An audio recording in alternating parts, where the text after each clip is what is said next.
So you're still not usually. That was loud. All right, streaming is up. Thank you.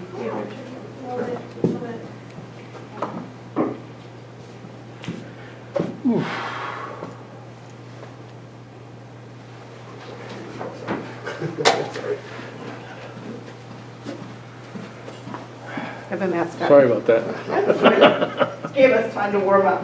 Okay.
Supervisor Finley joined us by Zoom. It really is. Should have text.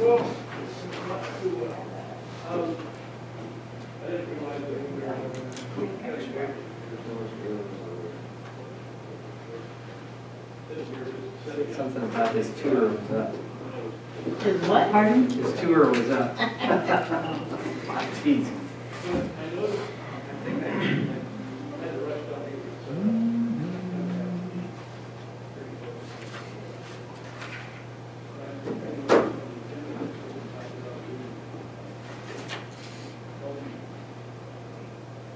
You get your garbage can, right?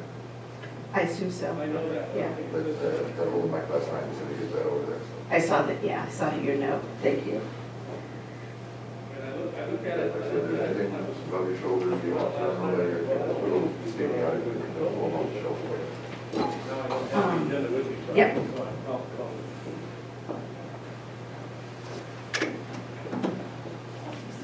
My frame stuff I got help bring down yesterday, so. And if it's on there, that's fine. I don't have my agenda with me, but I need to work on it. But I'm gonna have to kind of figure out how to get onto that kind of stuff, so. But double check and then maybe you'll back and we'll figure out what. Okay, thanks.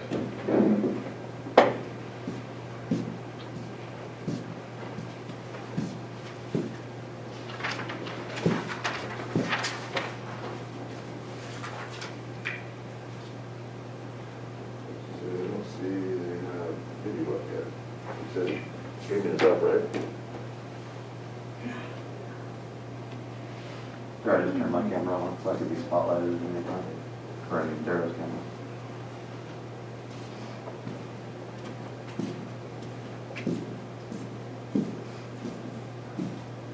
To leave my phone on because I'm expecting a call. I've got another meeting at 10 o'clock that I can be on the phone. I understand. Thank you for noticing.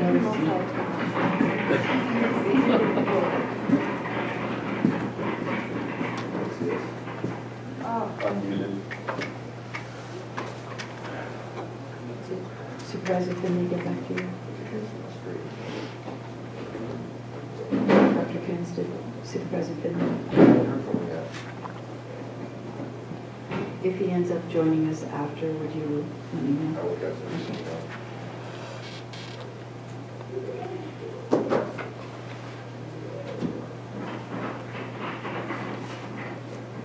It's been really long. Pardon? Yeah, John's dialing in, so he's on. Okay, thank you.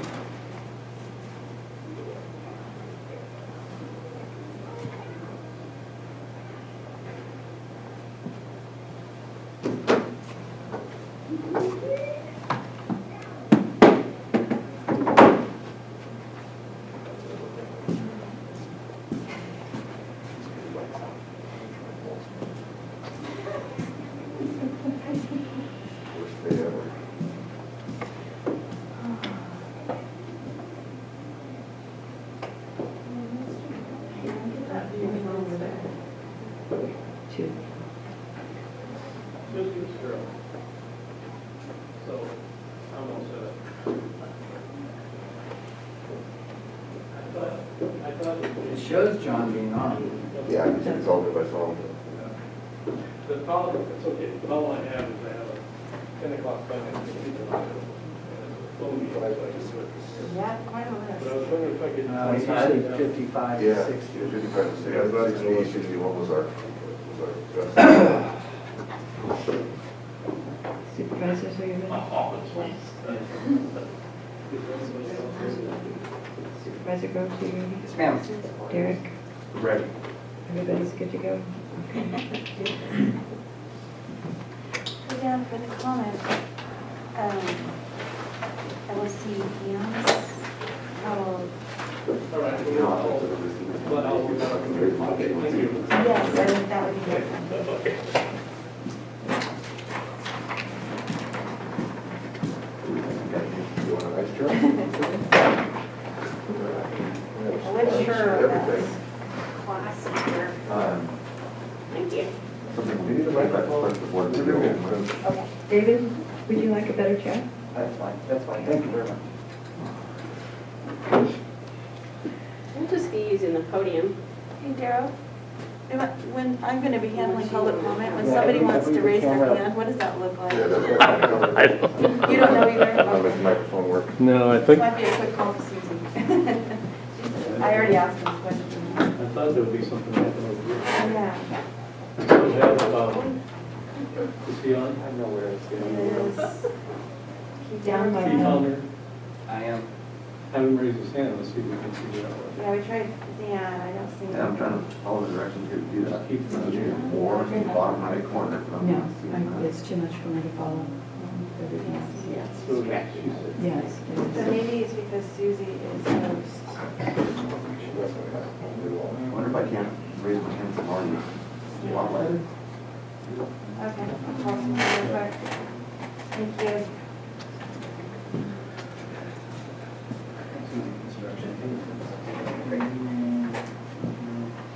Oh, there we go. Okay, I'm raising my hand. now. Okay, yeah, I see it. It's a nice little hand. Okay. Move on my- I don't need to do anything, because last time I had baby flipping around. Yeah, yeah. So, And I have Emma's statement. Good to go. all right, then we're going to go ahead and start.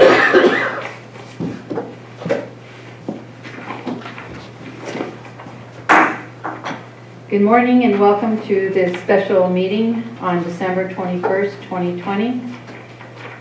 Just as a reminder on a special meeting, there is no general public comment. There will be public comment after the items, specifically to that item. So Supervisor Groves, would you please lead us in the Pledge of Allegiance? Please join me. I pledge allegiance to the flag of the United States of America and to the republic for which it stands, one nation, under God, indivisible, with liberty and justice for all.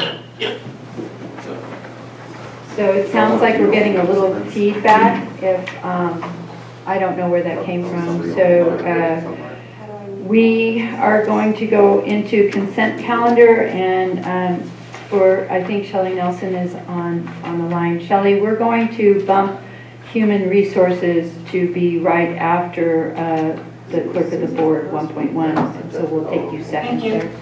Thank you. These items include routine non-controversial matters and will be acted upon by the board by one roll call motion. If a member of the public has any questions or comments on an item on the consent calendar, they may provide them now. A member of the board or staff may request an item be pulled and considered separately. We already said that's what we're going to do. Clerk of the board, item 1.1, approve the regular minutes of November 17th, 2020 and December 15th, 2020, and the special meeting minutes of December 1st, 2020 and December 9th, 2020 as submitted by the deputy clerk. No fiscal impact. Is there any questions from the board? Not seeing any. I'll open it up to the public. Is there anybody raising their hands on this item? Bring it back to the board and entertain a motion. So moved. Second?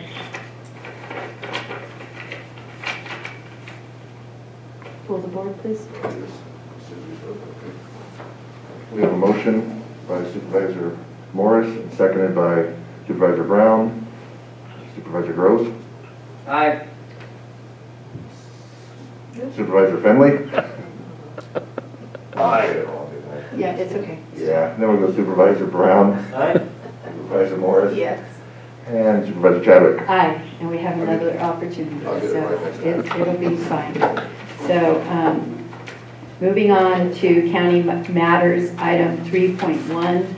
These items include non-routine or controversial matters and are listed alphabetically by department. A member of the board, staff, or public may request that the items be heard out of order. Human Resources, item 3.1, adopt a resolution which revises the interim personnel policy regarding COVID-19 coronavirus, no fiscal impact. Good morning, Ms. Shelley Nelson. Good morning, Madam Chair. Thank you. So I wanted to take this item back. This is in relation to the COVID-19 pandemic that we're in. The original resolution, this interim personnel policy, was adopted back in March of 2020. It's been revised and replaced 6 times. This would be our 7th revision, and I had a couple items I wanted to bring to your attention and see if you would agree and approve.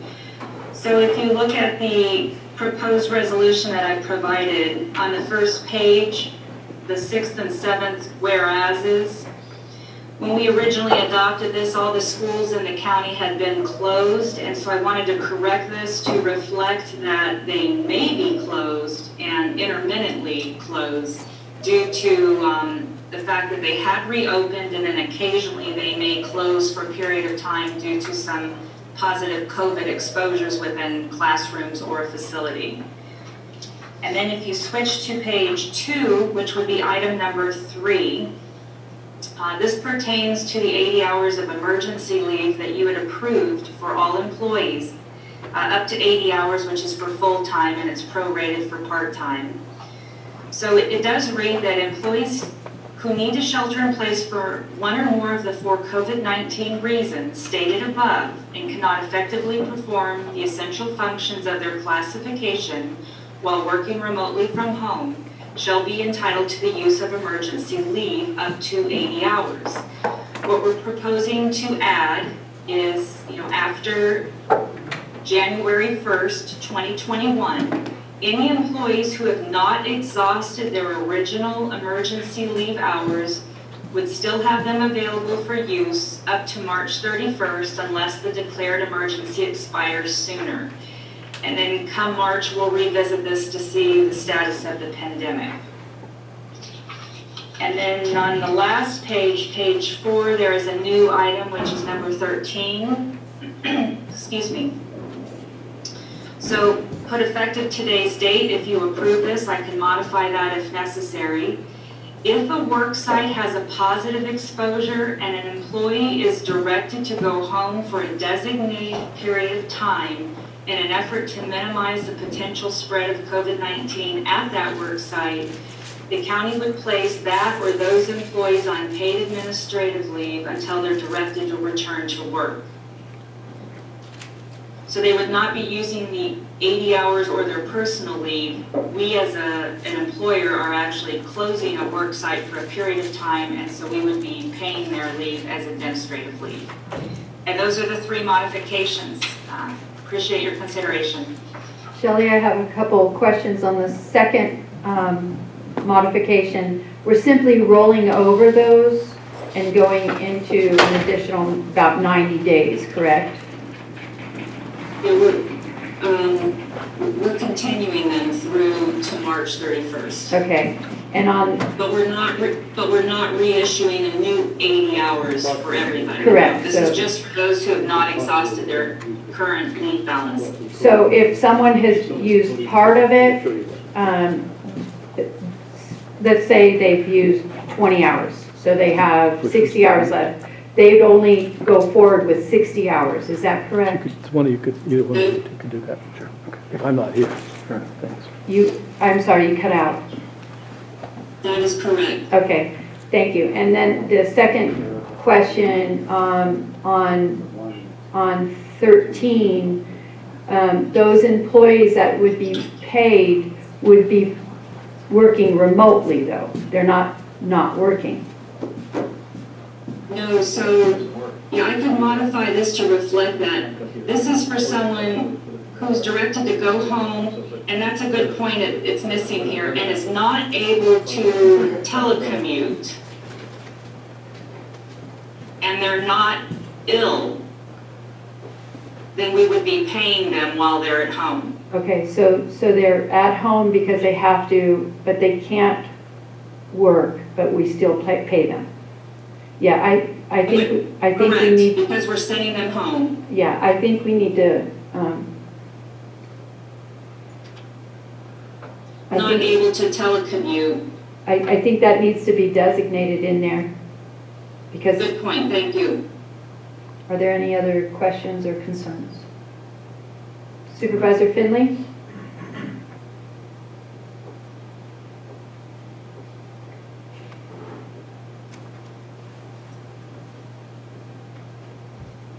We'll come back to you because I can't tell if you're answering and I'm not hearing you, or if you don't have anything to add. Supervisor Brown? I know. Supervisor Groves? No, ma'am. Shelley, did that give you enough time to resolve how the wording on that, on 13? So I would say effective December 21st, 2020, if a work site has a positive exposure and an employee is directed to go home for a designated period of time in an effort to minimize the potential spread at the work site. And then in there, I will insert and is not able to telecommute and is not ill,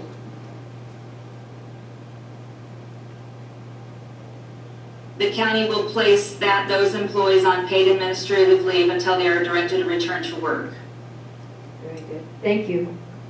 I think that clarifies it perfectly. Thank you. So Because if they're ill, they would be using their sick leave or Yes. their, sorry to interrupt you. No, that's perfect. I think you cleared it up perfectly. Thank you very much. So with no other questions or comments, we will open it up to the public comment. I'm looking to you, Kim. Okay. I'm just going to read the statement that's usually read before public comment, if that's okay? We don't need to do that. This is on this item only. This is Okay. not a general public. I am sorry for not instructing it clearer. So, okay. If there's anybody who would like to comment on this item, please raise your hand or send me a message in the chat, please.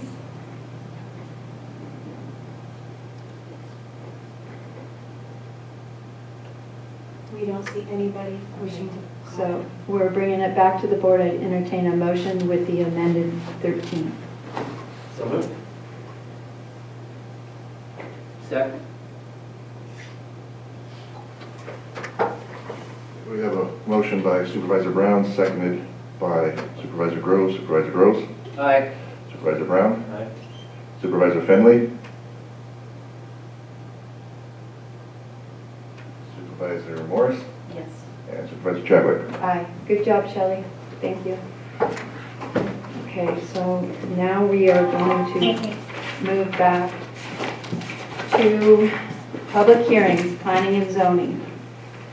Conduct a public hearing to consider taking the following actions regarding the commercial cannabis program within Trinity County. 1, adopt a resolution which 1, adopts findings of facts and statement of overriding considerations under the California Environmental Quality Act. 2, adopts a mitigation, monitoring, and reporting program. And 3, certifies the environmental impact report, EIR, concerning the county's commercial cannabis program. Planning Commission's recommendation, certified in EIR. And 2, introduce and waive the reading of an ordinance repealing, amending, and enacting various sections of Title 17 of the Trinity County Code relating to commercial cannabis and implementing the mitigation measures for the county's commercial cannabis program, Commission's recommendation, enact the ordinance. Unknown fiscal impact. And I believe I'll turn it over to you, Mr. Cole. Oh, David? Margie, or Lisa, sorry, looking around. And before we start, I just want to express that we have an unusual situation in the boardroom today as we have people out with COVID and out. So we thank you all for your understanding. We will try to get through this as streamlined as possible, but we do appreciate this ever-changing moment. So, Ms. Lozier, please, the floor is yours. Margie DeRose, the Senior Planner for the Cannabis Division. Thank you, Chair Chadwick, Supervisors. I'm just going to do introductions. Essentially, we've got Derek Cole, who's going to provide a brief overview of the item before you today. And then David Colbeck, the county's environmental compliance specialist, is going to do a presentation. And we also have Pat Angel from Ascent Environmental on the line as well. So we will all be available to answer questions as they come up. Thank you. Thank you.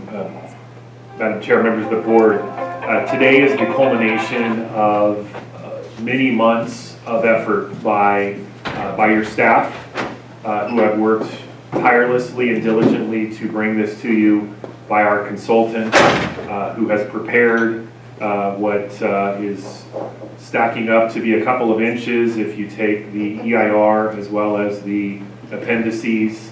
And so today is really the culmination of a long-standing effort to study the county's cannabis program and to look for ways to improve that program in a way that meets the goals of the California Environmental Quality Act, which roughly stated are to make sure that this board understands all of the environmental consequences and impacts of the program and is made aware of all of the mitigations that can be implemented to reduce the program, if possible, to a level of what we call below significance.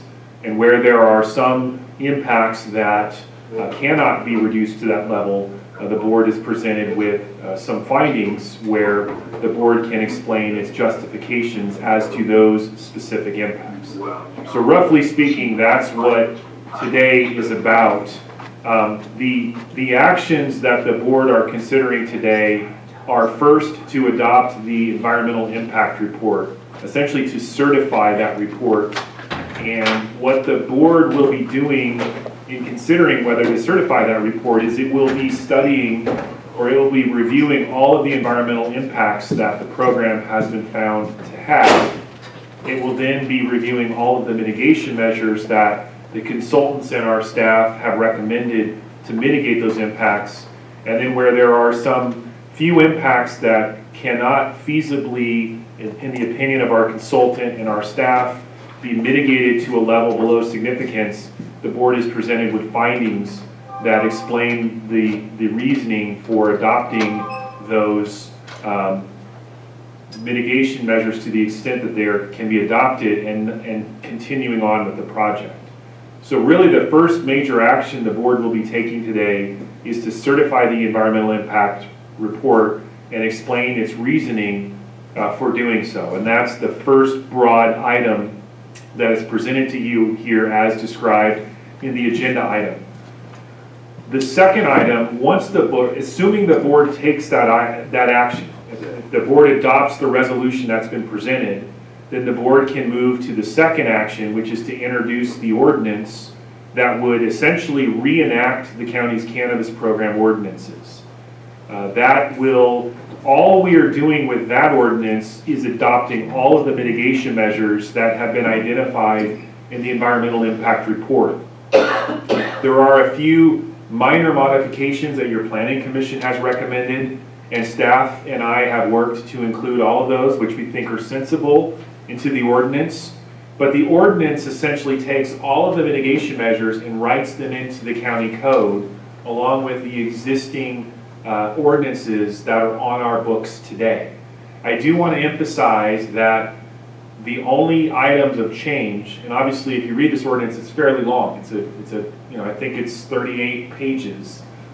But the text that is being added or changed is only to implement mitigation measures. I want to be very clear to this board and to the public that we are not trying to address other issues that have been raised, whether it's, one of the issues is carve-outs. That's something that's been raised. Other issues, expanding designated area, those things are not before the board today. The only thing that would be in this ordinance is the mitigation measures themselves. And so if the board adopts the resolution as to the CEQA aspect and finds that the environmental impact report is adequate to the best of the board's judgment, then it can proceed to introduce the ordinance. This is a zoning ordinance. We have codified this as a zoning ordinance, and so it was referred to your planning commission. There's two types of ordinance approvals, and we talked a little bit about this in your urgency ordinance hearing on December 9th.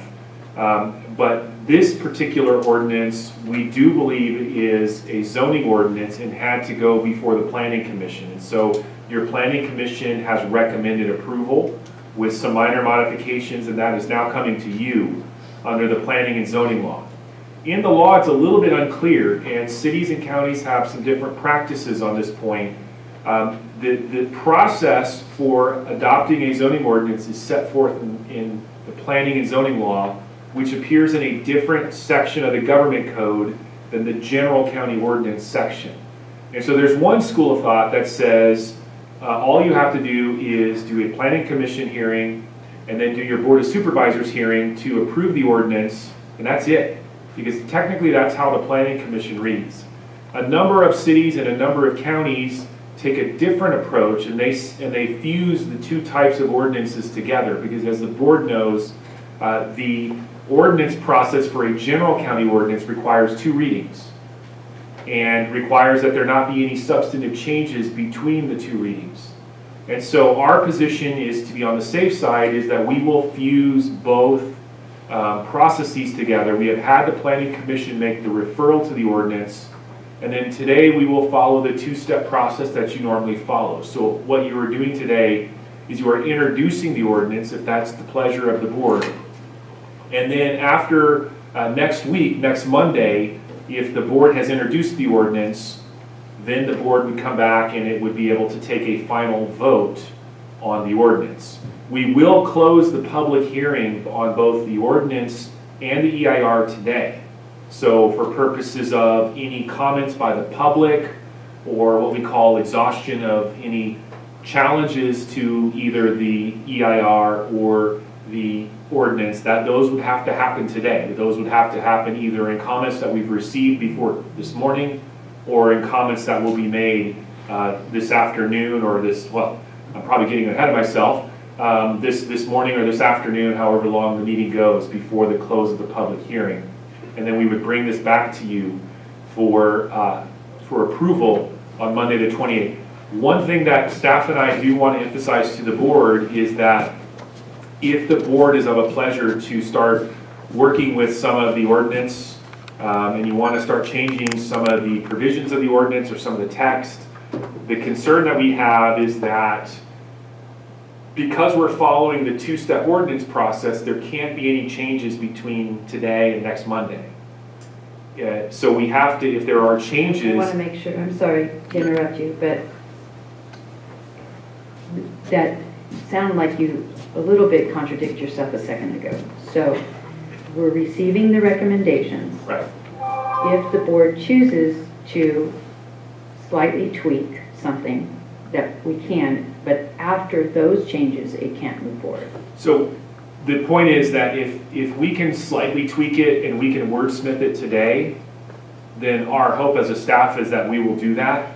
If the board were to say, well, we want wholesale revisions, we want you to go back and look at this and look at that, what that will do is effectively put us into a need for a third meeting. So we would bring that back presumably on the 28th, and we would introduce on that date, and then we would have to come back. Ultimately, it's the pleasure of the board to direct staff and council what to do. So I want to be very clear, we are not telling you what to do, and that's not our place. I just want to let the board know, however, that we can make changes, and the reason why I'm here in person, as opposed to calling in via Zoom or participating via Zoom, is because we anticipate that it'd be easier for me to be here with staff and to work things out for you. But if it's possible today to make any changes, that really would be beneficial, so that would keep us on track for the 28th.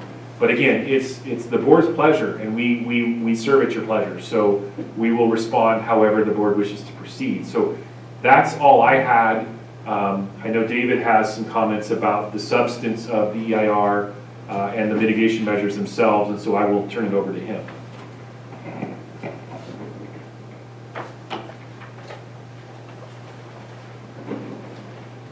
Good morning, Chair, Supervisors. David Colbeck, Environmental Compliance Specialist, Department of Transportation. Derek, thank you very much for that introduction. It covers a lot of ground that I was going to get to, but it is well done.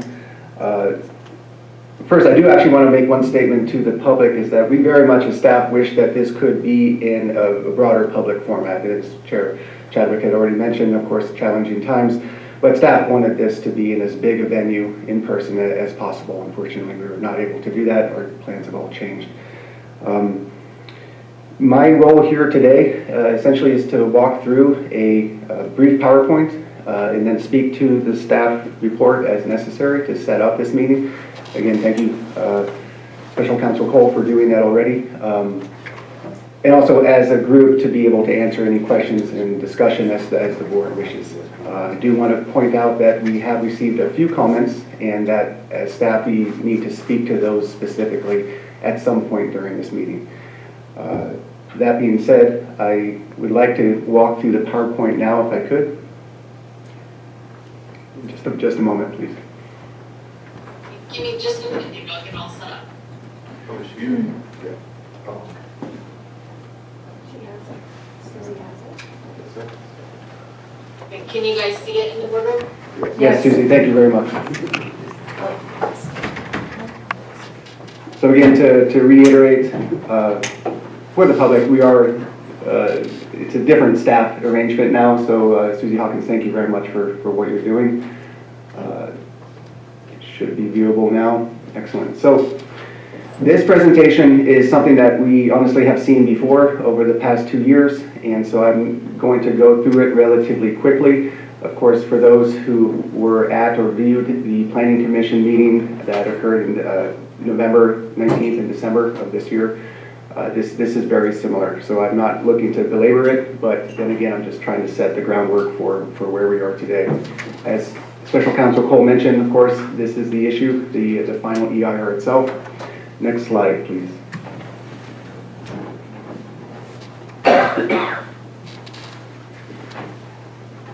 So 2 items, and there's some components within them, not to be redundant, but of course the certification of the final EIR with 2 required components. Those are the findings that you have in your packet, about 62 pages, I believe, of rationales for the decision to be made in front of you, as well as the MMRP, Mitigation Monitoring and Reporting Program, which of course are required under CEQA law. So those documents, of course, are in the packet, and I'm happy to discuss those further. And then the ordinance itself. As Derek had already mentioned and lined out, Special Counsel Cole mentioned what that process is looking like, or what we're looking to do today. Next slide, please.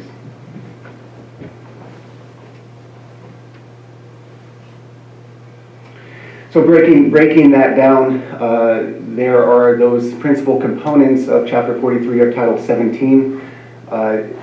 What we're really looking to do, that is the sort of the meat of this program, is a 17.43G section. And that section I'd like to highlight just because that is the section that pretty much has the bulk of the mitigations described in the final EIR that are then incorporated into the ordinance. So it gets to be a long list, I understand. I do want to highlight that we had originally talked about in the beginning of this project or this effort was to combine all of those into one ordinance.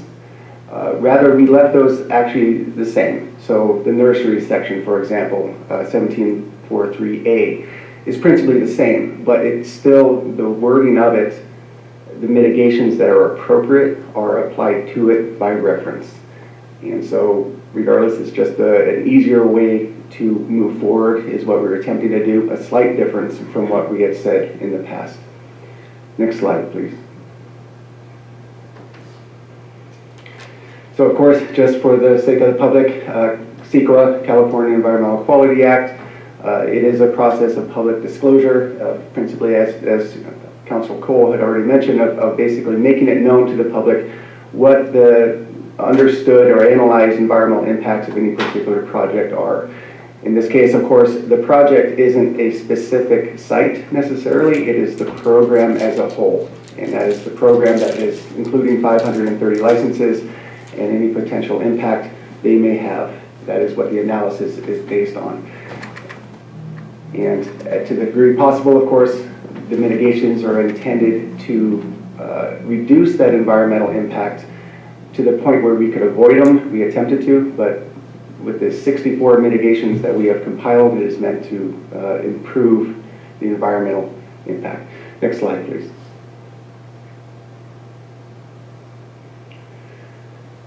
So in EIR, of course, this hasn't happened often, I suppose, in terms of this board specifically, that an EIR has been brought to you. That's one reason to belabor this process in terms of explanation. I believe the last one was the Lance Gulch East Connector that was brought to the board a number of years ago.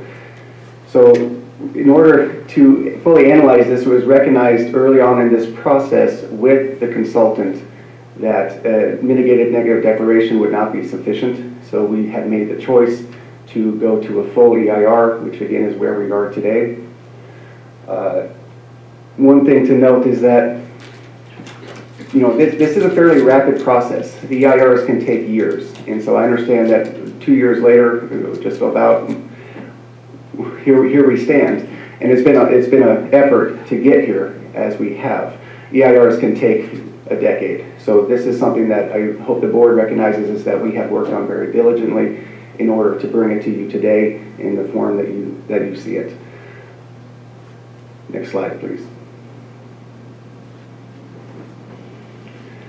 The public comment that we have received, I do want to highlight within the staff report that we had a number of meetings in front of the public that was actually a bit of an unusual process for an EIR or a typical process under CEQA. I would like to say that we went above and beyond what would be required, and that included, once the draft EIR came out, was to actually have meetings within each district, which I believe was a request of this board. We did hold those, an informational session essentially in each district that were well attended. We also had a number of meetings in front of, say, the Planning Commission, and joint meetings between the Commission and the Supervisors that is also detailed in the staff report. And then that culminated in a meeting in front of this board on February, 11th, I believe, of 2020. So that particular meeting was for this board to instruct staff about how to proceed. My point here is that what an EIR does, it provides opportunity for public comment. And that's the effort that we went through. I want to highlight within EIR itself, of course, we received 40 plus comments that were all responded to within the final EIR. That is the standard format for an EIR, that the final will post those comments as well as provide a chance for staff to respond to them.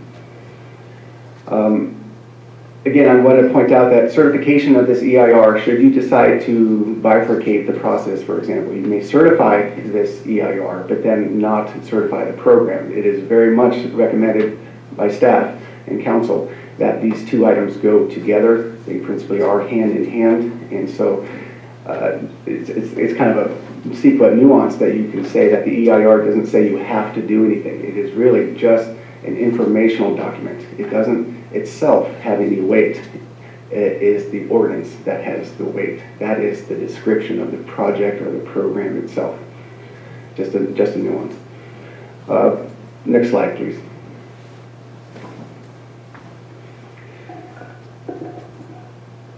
So this has been an issue of discussion, I suppose, in the public forum, and that is that,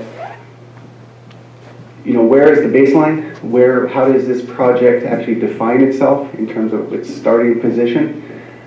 We have done that in the writing of the EIR in terms of the notice of preparation, as well as the 2016 initiation of the cannabis program. It's an interesting situation. Typically, CEQA comes first. You go through the process before you even begin to start a project or a program. Here, we're coming in a little bit afterward. So the point I'm trying to make is that CEQA doesn't fix the world. It doesn't fix past harm. It doesn't fix the environment. It works with the program moving forward. So that's our stance here. It does not require mitigation of existing environmental conditions. It requires that we speak to what happens in the future. It doesn't advocate for the project in that, again, it doesn't require that you move forward with it, although that is staff's recommendation. In terms of the findings that we have in front of you, there are some impacts that are recognized as significant and unavoidable, and that is for the board to consider in your findings of an overriding statement of overriding consideration, that those impacts are understood, recognized, but the board still wishes to move forward. So that will be highlighted, I'm hoping, in conversation later. Generally speaking, of course, CEQA only looks at environmental concerns, nothing social, nothing economic or social considerations are not factored in. However, when you get to the findings, when you get to the point where you can make a decision that you would like to proceed in one fashion or another, you may consider at that point environmental and social considerations. As staff has written the findings for you, that is explained, particularly in the last section of overriding considerations. Again, happy to discuss that later. Next slide, please. Again, where we are in the process, we've gone through those top tier. Now we're down at that red arrow on the bottom right, where we are looking again for certification and a decision to move forward with the amendment. Our next step will be a notice of determination, which is something that we need or required to post at the state level. It's a simple form, to be honest, but at that point, we are complete with this CEQA review. There may be actions taken in the future, but for this process and this project, that decision today will lead to a notice of determination that allows the program to continue underneath this CEQA umbrella, this EIR umbrella. Next slide, please.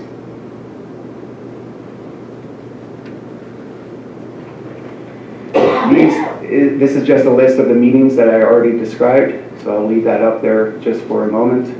I will highlight, of course, the Planning Commission meetings that occurred in November and December. Those meetings were nearly 8 hours of discussion. The Commission did very well to look at the project, look at the EIR, to ask a lot of questions, and I'm hoping, well, it's my pleasure to help you do the same thing today if you wish. Next slide, please.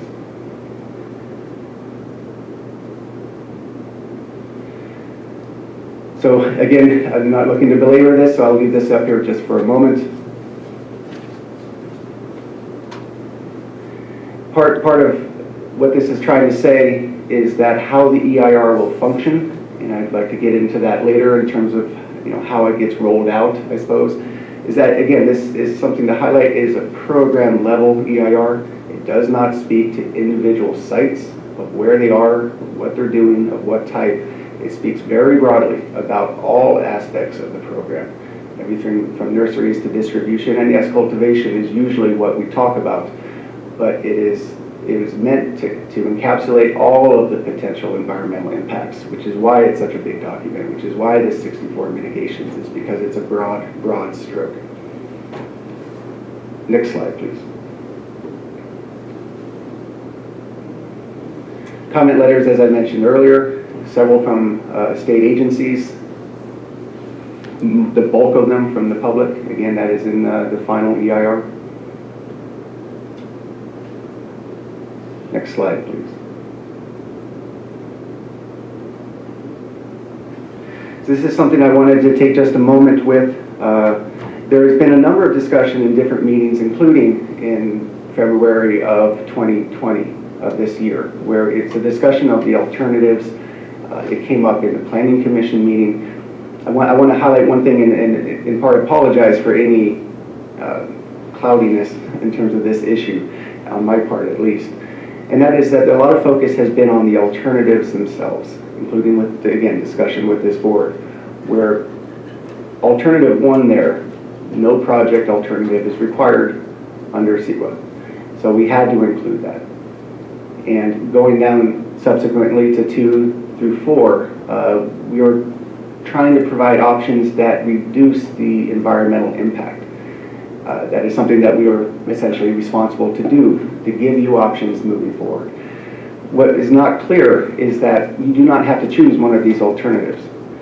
If you just adopt or certify the EIR as it's written, and you adopt the ordinance as it's presented to you, that is complete. You don't have to actually choose one of these. And I highlight that because there's a lot of debate about the number of licenses, whether you stick with 530 or not, or you change the language of these alternatives. Understand that if you want, say, for example, and I'm not advocating here, but if you want 530 licenses, if you like the program at that level, if you agree with the ordinance as it's written, you're not required to address any of these particular alternatives. So the program stays the same just by findings that we have provided to you.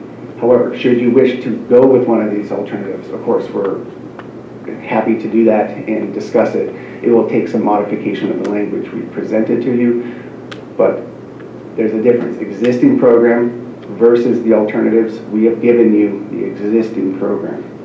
I hope that's clear. Next slide, please.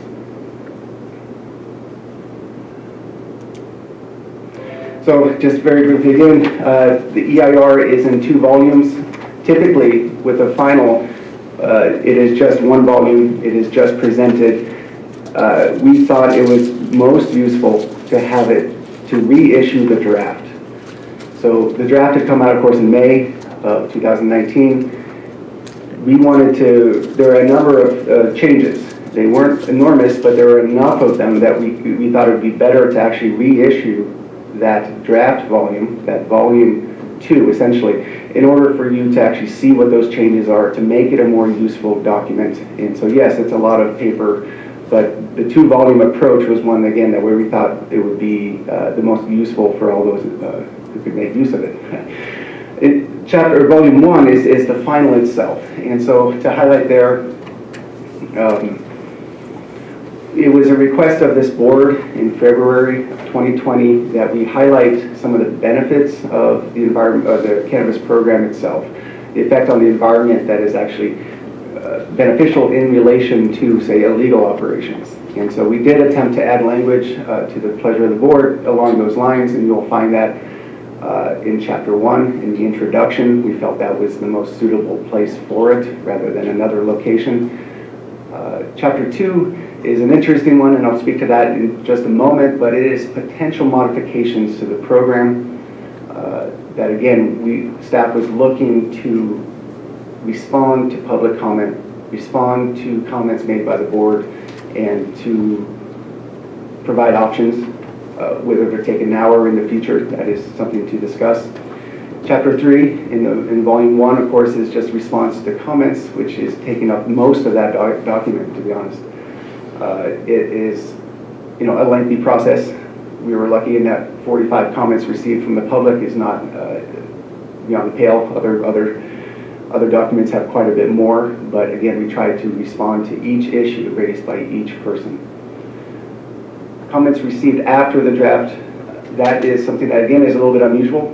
That speaks to the idea that our process has been longer than typical, and our public engagement has been broader than is normal. So we wanted to respond to comments that were received outside of the 45-day public comment period. And again, that's an attempt to disclose to the board all the issues that are involved with this particular effort. We also made an effort based off of some public comment and board and commissioner comments that we needed some different information to work into our assumptions and how we built the EIR, how we analyzed the environmental impacts. So in the spring of this year, we did send out a questionnaire to everybody we had on our list, regardless of their current status in the program, regardless of their license type. It was an effort based on a questionnaire to get some feedback regarding specific issues of concern that we used again in our assumptions for our analysis. If you recall, there was a debate about water and how much water was being used on particular sites. That was part of our effort here in terms of even staffing levels or what type of road people are on. It wasn't an enormous questionnaire, it was a two-page questionnaire, but we did get some response. We actually got better response than other counties that have made similar efforts to get local information. We then took that information and we rolled that back into our assumptions and we modified our assumptions. And you'll find that again in volume 2 of the draft EIR, where you'll see some line changes, where we did actually go through those analyses again where it was appropriate. Along just a small aside, along the question of water, our numbers were fairly accurate in terms of our initial assumption. And so I know there was quite a bit of debate. There were some changes that we made, but the information we have and that we used in this EIR was appropriate. Next slide, please.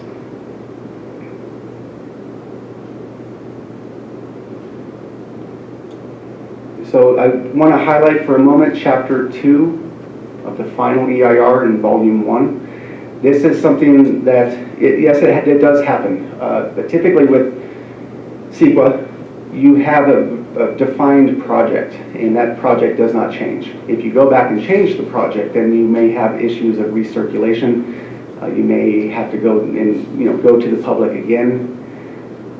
This Chapter 2 was meant to cover a number of issues that came up, again, from the board, from the commission, and from the public, where these were ideas that are out there, yet they were not in the actual ordinance. They were not in the actual program. So we tried to highlight some of those in terms of those that were related to the environment specifically, and those that maybe aren't policy or administrative issues, but ones that could potentially have an impact. So we wanted to make the most use of this EIR. So we wanted to add this Chapter 2 as something of a path forward. Of course, they could be considered by this board now. It would require quite a bit of wordsmithing and quite a bit of language in order to actually incorporate any one of these. But in terms of the usefulness of this EIR, in terms of moving forward in the future, if, let's say, a future board wished to incorporate any one of these, then we have started the environmental analysis. We have hopefully reduced the workload for any of these to be adopted in the future.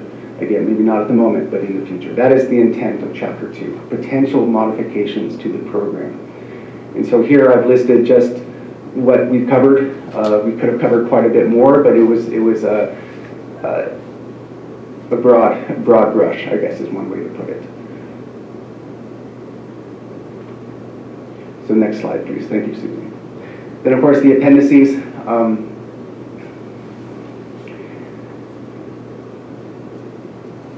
To highlight here is Appendix C, which is the Cannabis Program Environmental Checklist.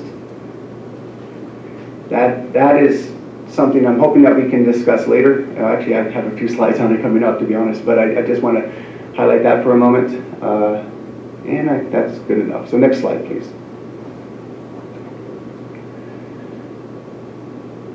So again, Volume 2 is the draft EIR with changes, and that's meant, again, so that it can be as useful a joint document as possible. That bottom sentence is good to highlight, is that none of the changes that we made reached the level of requiring recirculation. And that was an effort on the staff's part, of course, but that was also direction from the board, February 2020, where rather than change the program, rather than change anything big, we were instructed to move forward with the existing documented program.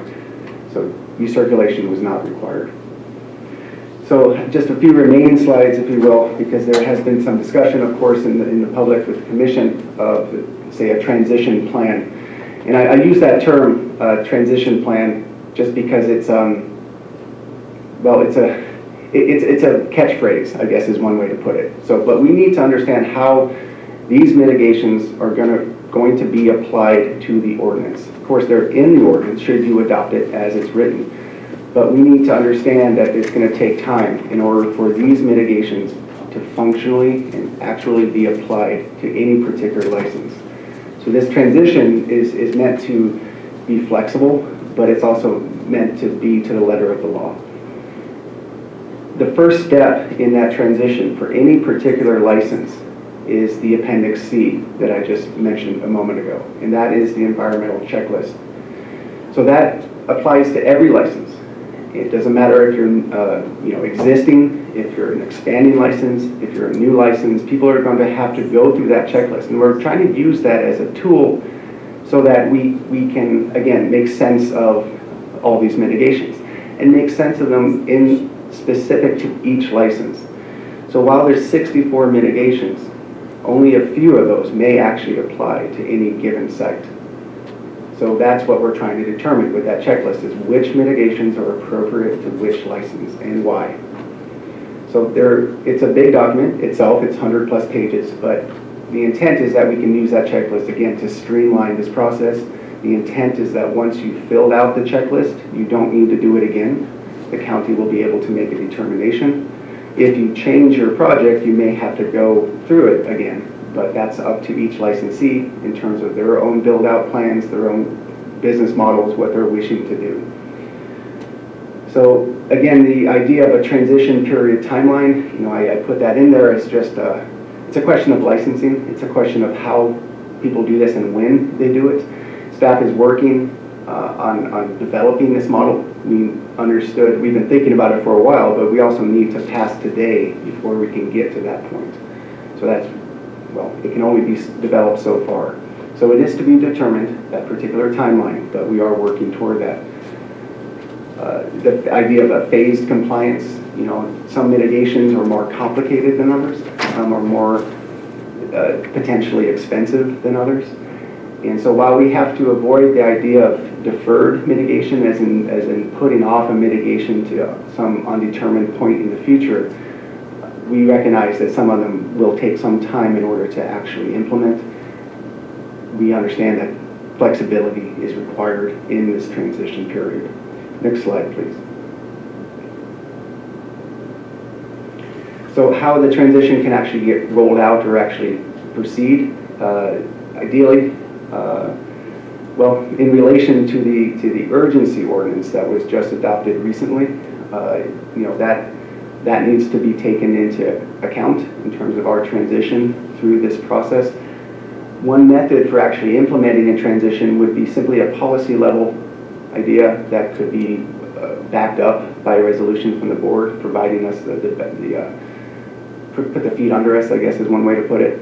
There's also, you can go through an ordinance process, you can go through an urgency ordinance process. The question is, how quickly can we rotate into this new ordinance? How quickly can we make it happen? My goal is to make it as soon as possible. All that is, depending on the 2021 season, very conscious of the implications of that, very conscious of the implications of the urgency ordinance. So there are some options that I'm hoping to bring to the board or be part of bringing to the board early next year. Next slide, please. I believe this is the last one. I know I said this was going to be brief, but apologies. So again, just one moment, please.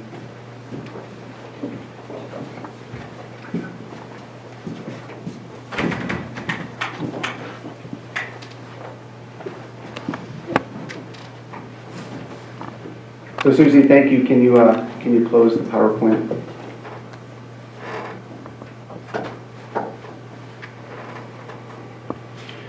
So we're well into an introduction here. I do want to just point out with the staff report, the attachments that are in front of you. I understand that this is a very large staff report in its own right, something like 500 pages. Understand that we did that, we felt we had to do that, unfortunately. I will highlight that the Planning Commission record, which is attachment 3 of your staff report, is a big chunk of information. It in some ways appears to be redundant in that it has the ordinance several times, it has the Planning Commission resolution several times, but in terms of an administrative record, we needed to show the board the changes that they made, show the board the effort that they put into it, and have that all documented in one place. And this turns out to be the place. And so we're trying to present you with the information, anything that you would need. It turned into a very long document, understood, but based off of CEQA law, environmental law, we felt like we needed to do that. So in some ways, apologies, but then again, we had to. Of course, the EIR is 1,000 pages or so in 2 volumes. You were provided physical copies of those some time ago, as well as all the appendices for both volumes. The resolution I do want to highlight from the Planning Commission, I should say, is that again, there was about 8 hours of meetings. It was a good discussion that occurred there. They did make some changes, and those were included in attachment A of the Planning Commission resolution itself. As Mr. Cole mentioned earlier, those changes were then incorporated into the language that's in front of you. Of course, in your wheelhouse to change any of that should you wish.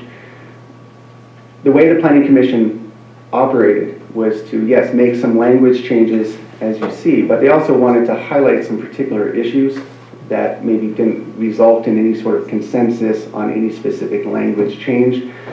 To that point, I'm hoping that the board has reviewed that particular meeting and has seen the discussion that had come up. But if I could just highlight for a moment some of what was discussed, and I'm doing this because I told them I would. One issue, of course, was the idea of storefront retail and why that wasn't part of this project or this program. I'm happy to speak to any of these should I don't want to belabor it, so if the board has questions, I'm happy to get into it. But storefront retail, opt-out areas, essentially as a mitigation, was discussed. Penalties for repeated non-compliance for particular licensees or applicants of how they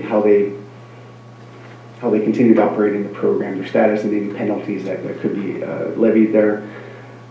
Cumulative impacts, of course, was discussed. Groundwater monitoring and the mitigations that we had ascribed to those was discussed at some good length. Northern spotted owl, mitigations for and the impacts to particular licensees and their ability to expand their operations or have new operations. Historic districts was also discussed, specifically in Denny and to some degree in Hayfork as well. So I welcome the board to discuss any of those particular items and as well as other comments that we have received. And so I think I am done talking. I would request, though, at some point again, or at least to remind you what I said earlier, is that we may need some time, or actually we do request some time to verbally respond to those comments that were received both in the packet that you have in front of you, as well as after we issued that board packet. And so we are required to respond to those. So we will request that we do that before the close of the meeting today. So with that, thank you. Good to be here in front of you after all this time, and I will leave it to your discussion.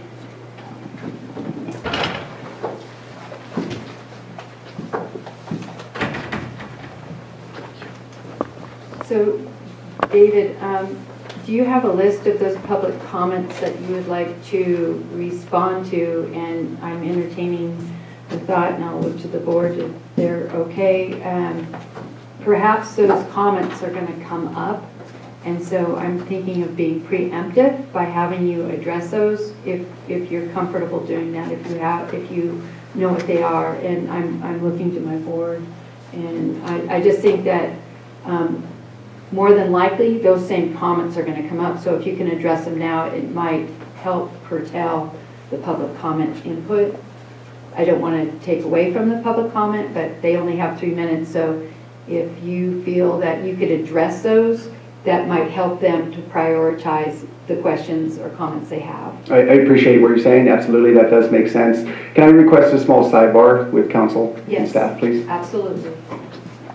Always.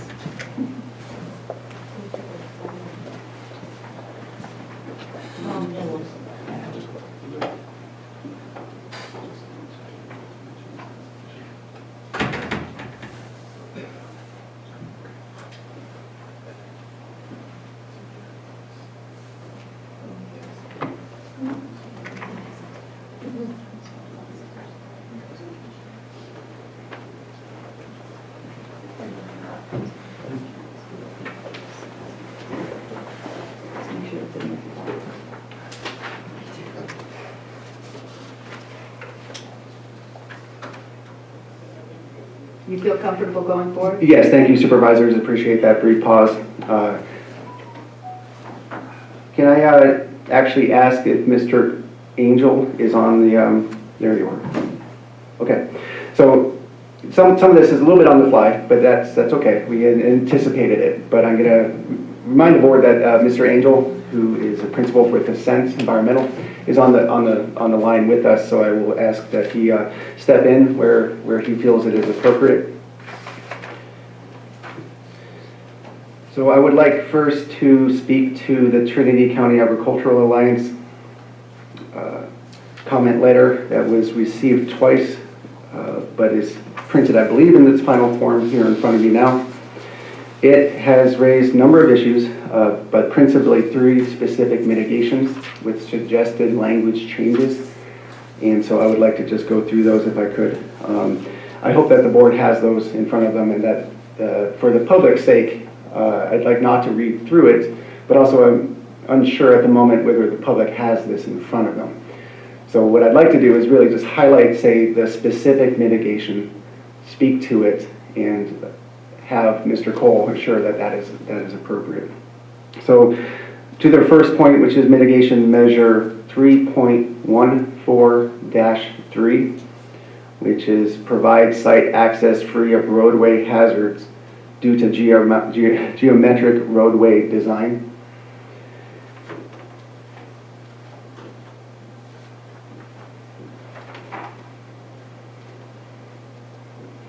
As in the transportation section, I believe, which is, again, chapter 3 in section 14.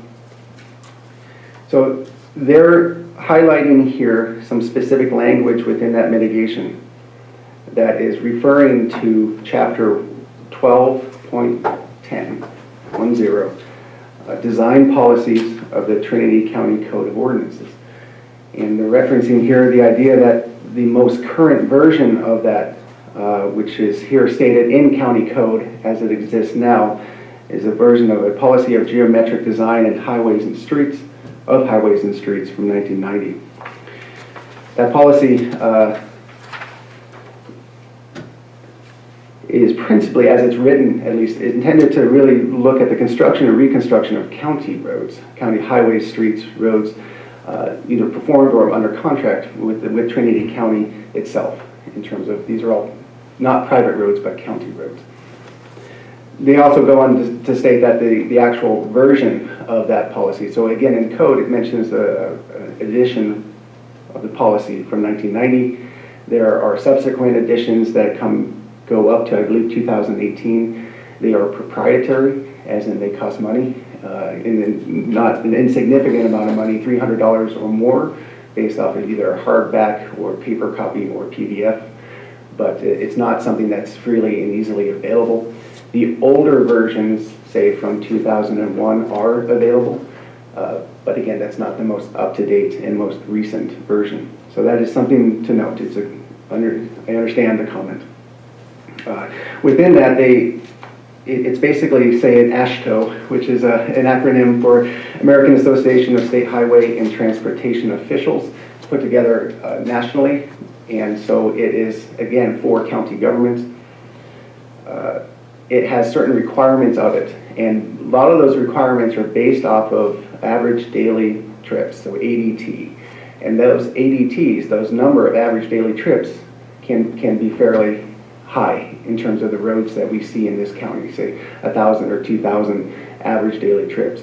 Very few of our roads in terms of county use see that level of ADT, and even fewer, of course, of private roads or access roads see that level. So understood that in terms of, say, specific guidelines of sighting distances or stopping distances or the width of a road or the width of turnouts or what's called a vertical curve, either a sag or a rise in the road itself, the radius of turns. There's quite a bit that go into that. But again, through that AASHTO, through county code of chapter 12.10, it is fairly extensive, I guess, is one way to phrase it. And this is, again, what this comment letter is highlighting. Again, I hope you're reading through it with me.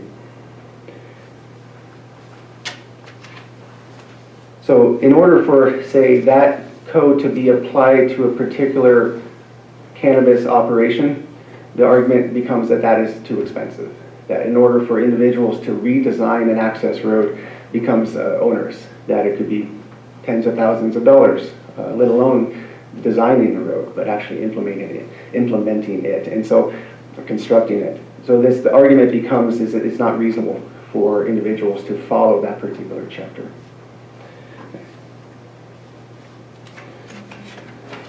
So essentially that is hope I'm doing this appropriately, that is a rehash of my interpretation of that particular comment, that section of the comment letter. And I would argue that, yes, but you need to understand that this EIR was written at the program level, and that within the program there are a number of different types of or cannabis operation. Everything from cultivation to nurseries to distribution to manufacturing.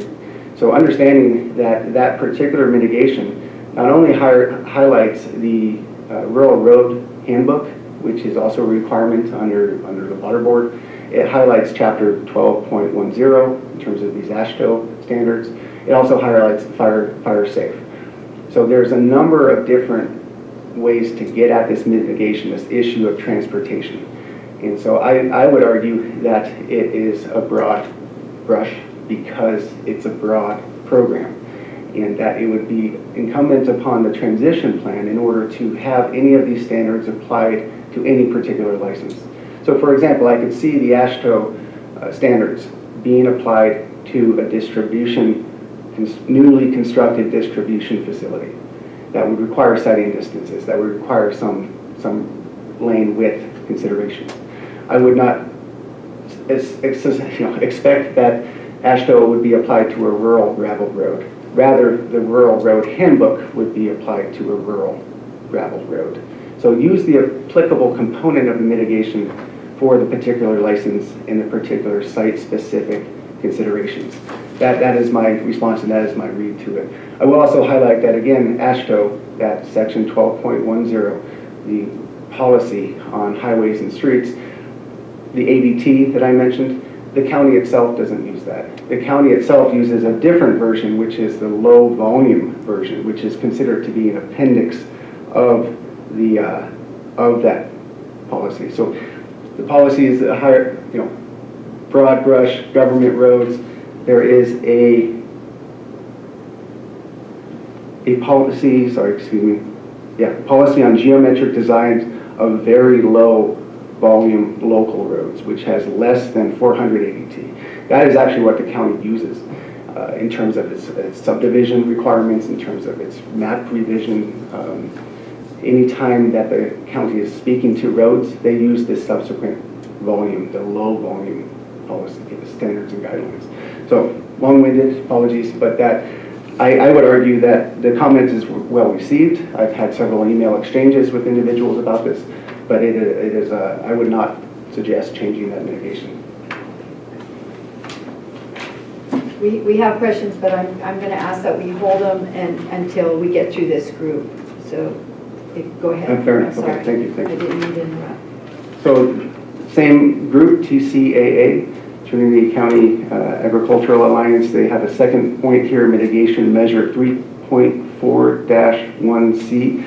Implement measures to avoid introduction or spread of invasive plant species. And that mitigation states that essentially all invasive plant species shall be removed. And I'm again hoping that you're reading along with me so that I don't have to restate this entire mitigation. So the argument here becomes, in order to retain equitable treatment of parcels and ensure feasibility of the measure, this group is suggesting that changing the first sentence to all invasive plant species introduced to the site from commercial cannabis activities and or from land disturbances caused by commercial cannabis activities shall be removed, etc. So it's a suggesting a language change to the mitigation itself. To their point, in terms of that specific change, I would suggest that that's already what's occurring. This EIR is built around the idea of commercial cannabis. It is built around the idea of the potential environmental impacts of disturbance. So to add that specific language is redundant to the point and the purpose of the EIR itself. The entire document is related to some degree where it's related to it's related to land disturbance of commercial cannabis activities. I believe I can't speak to the intent, but no, I believe that the mitigation as written is appropriate, and I don't suggest that any changes be made to it. It is fairly specific that commercial cannabis operations may introduce invasive species, and this is what it suggests doing about it. And please, again, Mr. Angel or Mr. Cole or Margie DeRose, Senior Planner DeRose, if you wish to jump in, please let me know. So moving on, number 3, mitigation measures 3.3-3, implement odor control plan for the growing, cultivating, processing, handling of cannabis.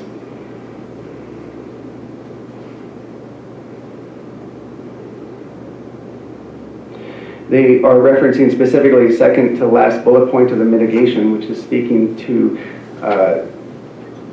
outdoor operations may include different plant strains in smaller grow areas or relocation of outdoor activities indoors or in a mixed light facility contained within an enclosed structure, use of the site design or other technological or technology, and or use of odor easements to address odor impacts.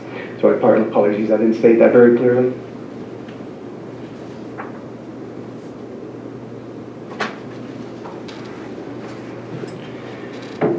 I do, and further, they recommend a language change. And it appears to be somewhat of a simplification of the existing language in that second to last bullet point.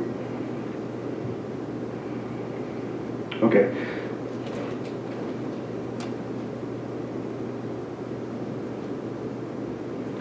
This mitigation, this issue was discussed at length in a variety of different formats going back well into when the draft was first written. And again, I'll highlight the conversations had when the draft was in each district, as well as subsequent meetings in front of the commission and supervisors. That mitigation I want to highlight was changed in the draft, or sorry, in volume 2 of the final EIR. So it's important to note that we did attempt to respond. Okay, just a moment, Pat, thank you. Apologies for using my phone. I am trying to communicate with the consultant at the same time I'm doing this. No worries, David. So that was responded to, or spoken to quite a bit. I guess the point I was on was that volume 2 did listen to and respond and change the language of that mitigation itself. This is suggesting a further change.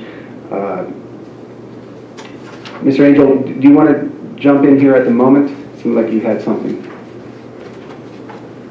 Sure, and again, sorry for the text and the David during the meeting, but no, it's understood. These are challenging times to communicate.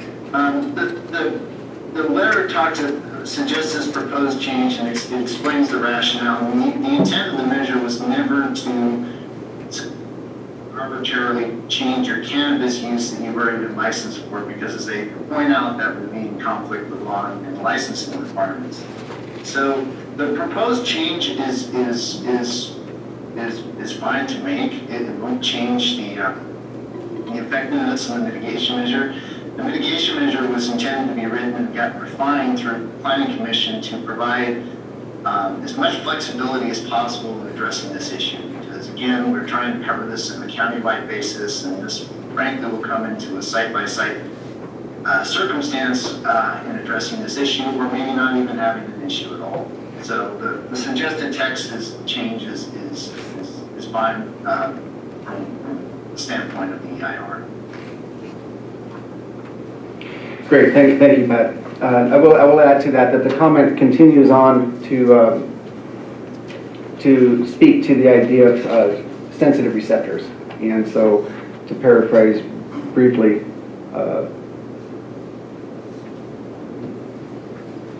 it is, I believe, an additional language change or recommended adding sensitive before receptors. Sensitive receptors is kind of a CEQA term, an environmental compliance term, and sensitive receptors is essentially reduction. It's a specific group of those that are considered to be sensitive, and it could be children or those with health problems or the elderly. So by adding the word sensitive, it narrows the idea of who is finding odor objectionable to a specific legal group. It's a broad term, but still it's a defined group. And so I would argue that by restricting it to only those that are considered to be sensitive receptors means that anyone else who may have an issue or find odor objectionable would be excluded from the application of this mitigation. So I would argue that yes, sensitive receptors are generally protected under law, but to those that maybe are not elderly or not young or not sensitive, they need to have a say in this as well. So I would argue that should not be changed. But of course, any of these suggestions or my responses is still at the leisure of the board to make or adopt them should you wish. Can I ask Mr. Cole, is this still appropriate? Okay. So before you move on to a different group or different ones, Supervisor Morris had specific with the TCAA, so if Understood. you don't mind. Yep. Thank you, David, for clarifications and addressing these items. My question goes back to item 1, mitigation measure 3.14-3. When I read this, I was reminded of the situation 6-7 years ago, dealing with a constituent who was a home builder who was building 2 spec homes in Weaverville and had to put an incredible wide accessory road in. And we went kind of round and round on this. It seemed like overkill. So I appreciate your comments on flexibility, and there's various ways to address this issue. And if we could really make that clear in your transition plan. So I never like to say this because we all get hit by a bus. The next person that picks up the document can feel clear on our intention on how to use this measure. May I respond? Okay. Yes, okay. Absolutely, thank you for the comment. I understand in a particular situation, say of a subdivision or any particular construction project, albeit a dwelling or any business or anything else like that, there's a number of overlapping governmental policies here. And so some of them we can, say, avoid, and others we really can't. For sure. Many of them we can deal with or have some flexibility in their application. But to highlight that, say, for example, the fire safe code is a state law, and it has just been revised. I think the most recent version is just came out in January of 2020. As that policy itself, which is a state requirement, shifts, sometimes it's more onerous, sometimes it's a little bit more lenient. The county needs to be able to respond and adapt to those policy changes. However, because it's a state requirement, it's not easy for us to get away from it altogether. So to be honest, sometimes you'll see the application of that in terms of a very wide access road that doesn't appear to be reasonable. While we can say that the transition plan is just a name to use for that process coming up, can try to deal with this and clarify it. That is my hope. At the same time, I believe a comment was made in one commission meeting that it's putting all your eggs in one basket. The idea of that plan being so encompassing, it'll be a challenge. But regardless, it needs to happen for the idea of transparency, for the idea of having these principles applied consistently across the board, but more importantly, to have that transition plan be routinely revisited and updated, so that it's not a static document. It needs to be flexible in order, in part, to deal with this type of issue. As state law changes, as our own guidelines, our own county policy changes, we need to have that incorporated in a very fluid way. Something I neglected to mention was with Appendix C of the final EIR. C is in Charlie. C is in Charlie. She is in Chadwick, yes. Is the environmental checklist for each license. That itself, as written, needs to be flexible. It's just simply meant as a tool. It's not even something that you're specifically, say, voting on today in terms of its composition, in terms of its makeup, in terms of one person who mentioned that, was it in one of these comments, that it was actually had a wrong mitigation in it. That is not in stone. It is not set. It is meant to be flexible, adaptable, and updated regularly as the department chooses to use it. Although, all that to be said, all this long-winded response is that, yes, you're right, this does need to be clarified, and only the applicable components of a mitigation can and should be applied to a particular license. We do not have the flexibility to be unreasonable or have an infeasible mitigation applied to any particular site. They're very broadly written, these mitigations, so they have to be broadly interpreted as well. Thank you. Supervisor Brown? I saw that. In regards to the roads, there is concern about the 15% slope being a requirement. Can you speak to that at all? Sorry, was this in the comment letter? Is that? It is not in the comment letter, but since we were on the roads, I thought it was maybe appropriate. We prefer if I wait till later. So, can you refer to a specific page or where you're getting that? In part for the public's sake to keep up with where we are. Is that in a component of one of the volumes of the I'll file? locate it and bring it back later. Super, please do. Yes, thank you. I'm not trying to dodge it, but yes, No, please. okay. Supervisor Groves? Yeah, I have a couple things. Thank you, David.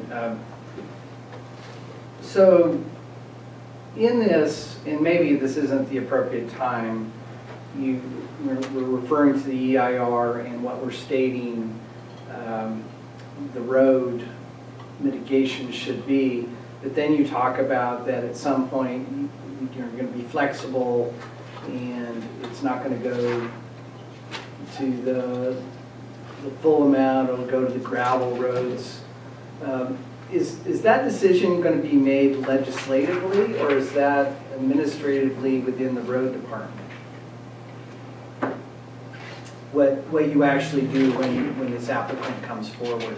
Because I did not see any mitigations in the ordinance itself, and maybe I just missed them, about what roads that you would have to use.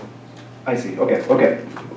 So yes, of course, in the ordinance itself, the mitigations are quite a bit of it. Of course, in 17.43G, that entire section is a big chunk of mitigations, and this would be one of them. So, but in terms of the actual application of it, yeah, in terms of what roads are falling under this mitigation, it doesn't say that, and I suggest it shouldn't. That is, I would say, a policy level decision where staff needs to be able to interpret the ordinance as it is hopefully adopted. Of course, there are the appeal process and period through the Planning Commission or to the board for any particular decision that may be made.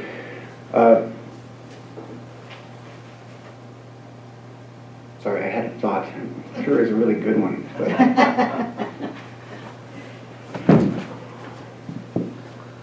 But do you mind restating the beginning of your? Well, so my big question is, in the end, an applicant's going to come in. He's not going to know what to do, what roads you're going to ask him until you go out on the ground and say, we're going to use this style of road, this standards, because that's not written in the ordinance. to give flexibility, I get that. And that's my question. So it's not until you show up and say, this is where I want to put it, and you come out and say, this is what you need to do. Is that correct? Essentially, yes. And there, again, this is a process that's being developed. So if I were to say, well, generally you are correct. Until we know the site-specific conditions of any particular operation of any type, we're not going to know what to say, what mitigations are applied. What I can foresee happening is that, again, each applicant for their particular site would go through the environmental checklist, Appendix C. Within that, they would be describing and highlighting what type of road they have, for example, and what type of road they're responsible for. At that point, then we have an understanding based off the information that they provide, that we review, of is it a fire safe issue, fire safe ordinance issue, is it a chapter 12.1, or sorry, 12.10 issue, is it a rural road handbook issue. We can't make that determination on this program level EIR or a program level ordinance. So that is a policy consideration. You had mentioned earlier, I believe this is a thought I lost, the road department. The way I understand this working is that these are not essentially use permits. They aren't going to a level of review by other departments. So they are not being referred to, say, Department of Transportation.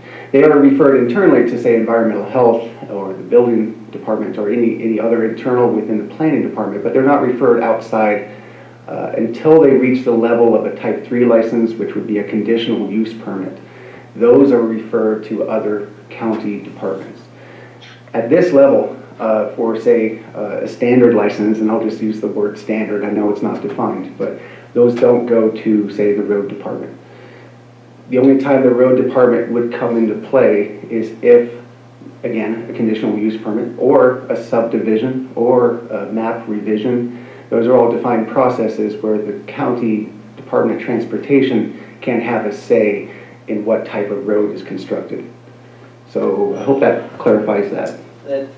So the planning department will, or the cannabis division will decide on what standard road that you'll have to have in a standard license. That is my understanding, yes, and that I believe is, Dr. Coons is part of my path moving forward, at least in terms of my own involvement. That is my understanding. That is a policy decision within the division. And I'll invite Senior Planner DeRose to speak to that if you wish, but okay, I hope that addresses it. All right, I had one. Go ahead. And so on the sensitive receptors in the EIR someplace, it says that all residents are sensitive receptors. So that's a broader stroke than what you're saying is that's fair.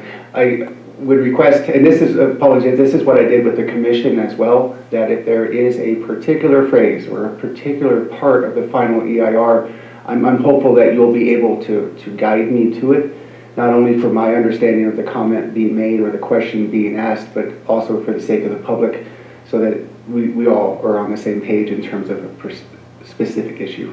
And so I know I'm trying to chide you, I guess, but would you please point that out to me where that is? I will try to track that down. Thank you, Supervisor. That's all I have for now. Thank you. Thank you. Supervisor Finley, if you're on the line, I'm not being able to get audio. Could you please text Dr. Coons and if you have questions, and we'll make sure we get those out. I don't want to overlook you in any way, but I'm not seeing any header up there. So if you can hear this, please feel free to text Dr. Coons, and we'll make sure that you have a part of this conversation. Supervisor Brown, did you find what you were looking for? Yeah, I did. So it's in the Trinity County Fire Safe Ordinance, section 8.30.160, roadway grades. It states the grade for all roads, streets, private lanes, and driveways shall not exceed 16%. So I'd be curious on how the Fire Safe Ordinance is going to conflict, or if there's any flexibility in that in regards to the road requirements. If access roads is included in the definition of all roads, streets, or private lanes or driveways, or if it's its own special delineation of its own. You have any comments on that? Thank you. So you're looking at 8.30, I believe, the county ordinance, is that correct? Okay, that is referenced in the EIR. Are you looking at the EIR specifically or at the I was looking at the ordinance. Okay, fair enough. And I will invite Mr. Angel to speak to this too if he wishes. As I mentioned earlier, that is a county code and that is built off of state law. And similar to chapter 12.10, where I was speaking earlier about the geometric road design and the policy on that, the AASHTO, that particular ordinance, again, 12.10, actually references any particular updates that may come out that's actually in the code. And for the fire safe 8.30, I would say that is, again, a county code requirement. That is a state requirement. The definitions of a road are included in that. And so I would think that the interpretation of an access road, it likely would apply in terms of maximum grades. Thank you. Just driving sense. Sorry, I was hearing something. Was that Supervisor Finley? That was Supervisor Finley, but I don't know if that was directed to us, so I will. His mic is open, right? Okay. Okay, thank Glad you. to hear you, John. Your mic is open. Would you like to specifically have anything questions on the 3 items that the Trinity County? I have no questions. We've been over this for over 3 years. Let's move this on. Okay, so thank you. Just didn't want to leave you out because you weren't here. I want to, it is 3 point, in volume 2, 3.3-25.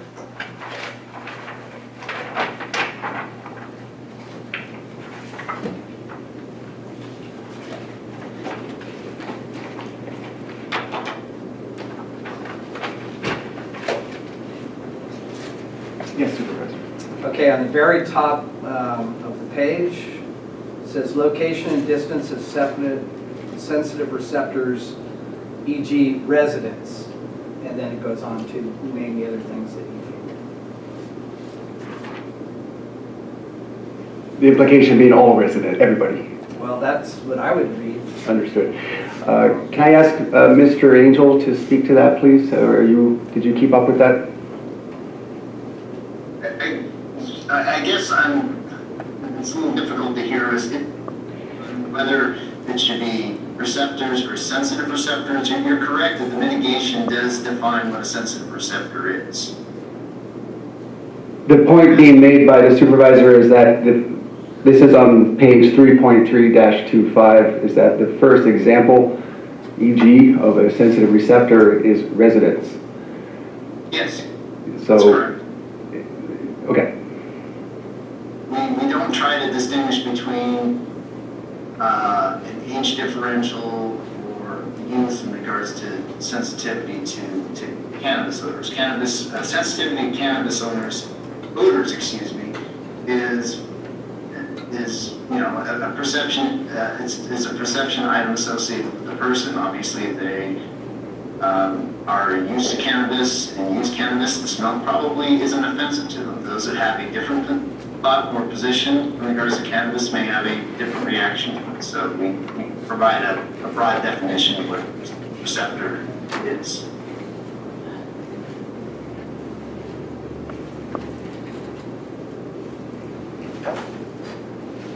Keith, do you have a follow-up? No, I just, there's not a great point in that, but just to clarify, sensitive receptors is everything.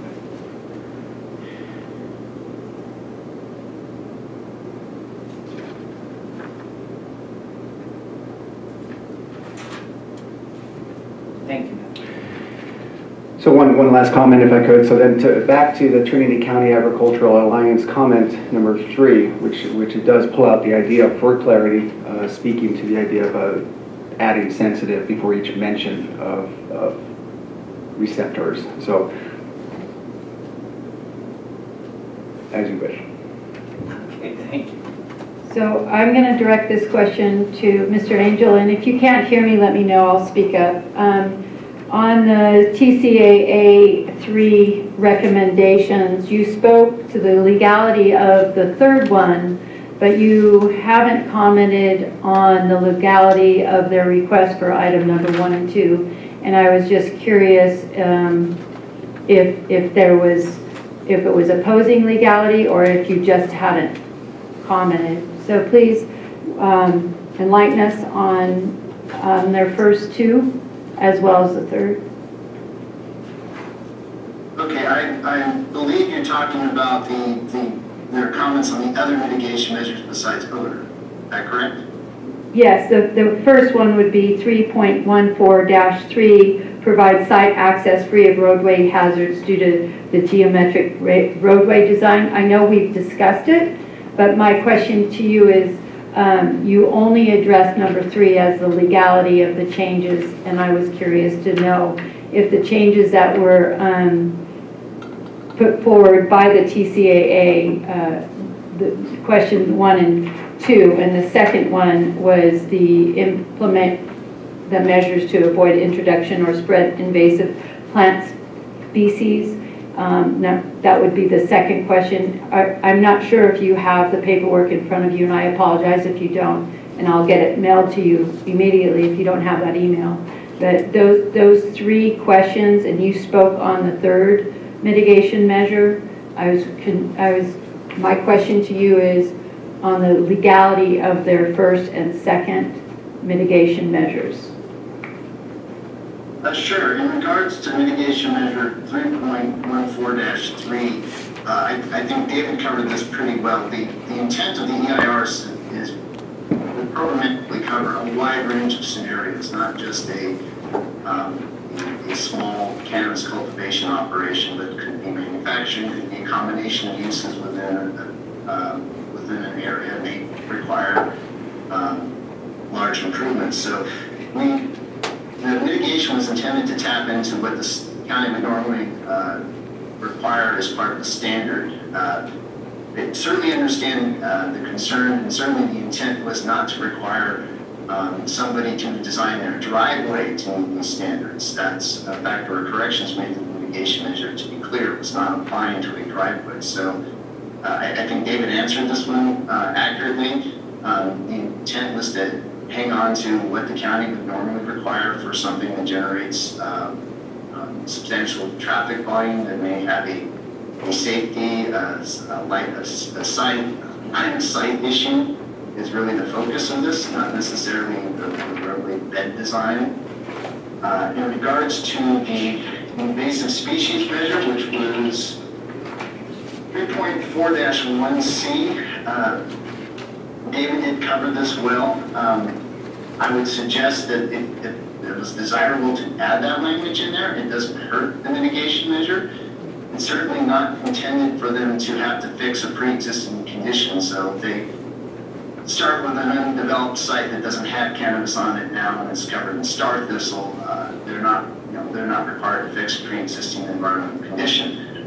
They're only required to ensure that their cannabis operations don't generate an invasive species issue, and control that it does. So the suggested language is fine to be added. I also agree with David that it could stay as it is as well. The intent was not to make them fix a pre-existing condition. Okay, I agree with you. David was very thorough, and I'm sorry that I didn't communicate my questions better, because at the end of the third one, you weighed in that we could change it. There was no problem with the legal aspect, and I guess I was just wanting to make sure that we could apply that for the first 2, and it sounds like we can, that the recommendations from the Trinity County Agriculture Alliance recommendations are within the legality of moving this forward.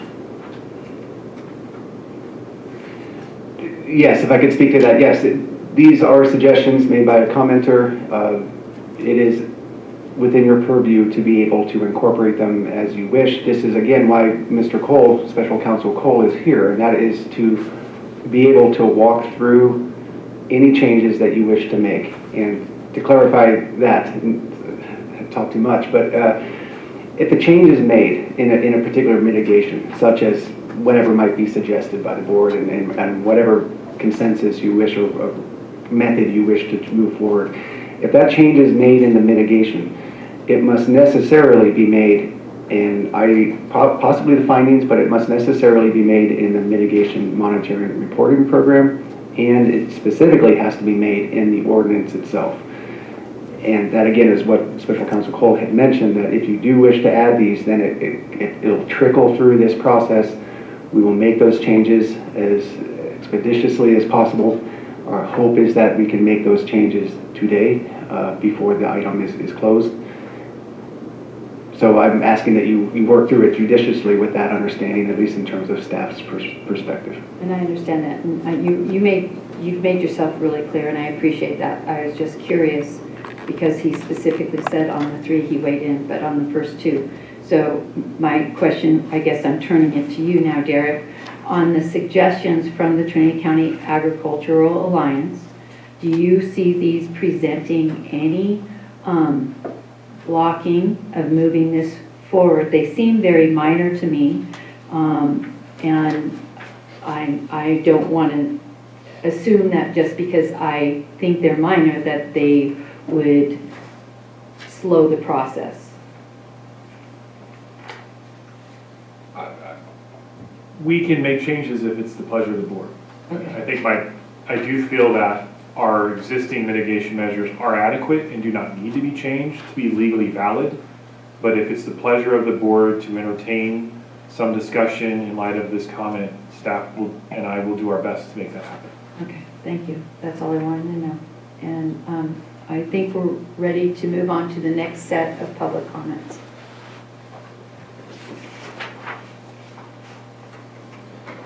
So another comment was received. It was not specific to the final EIR, but rather to the urgency ordinance. Do the supervisors have that comment in front of them? This is from, I believe, Flora or Miss Wright. I have several, so I'm not sure which one. That's fair. It'd be in the email. It'd be in the email if you gave us when it was sent, because there are multiples.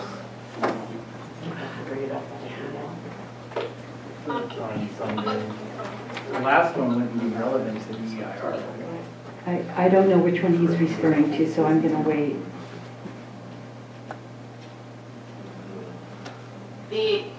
Bobby, can you hear me? Yes, Susie Hawkins, I can hear you.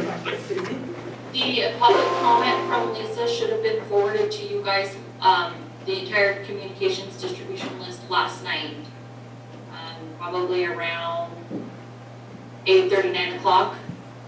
Okay. 6:04.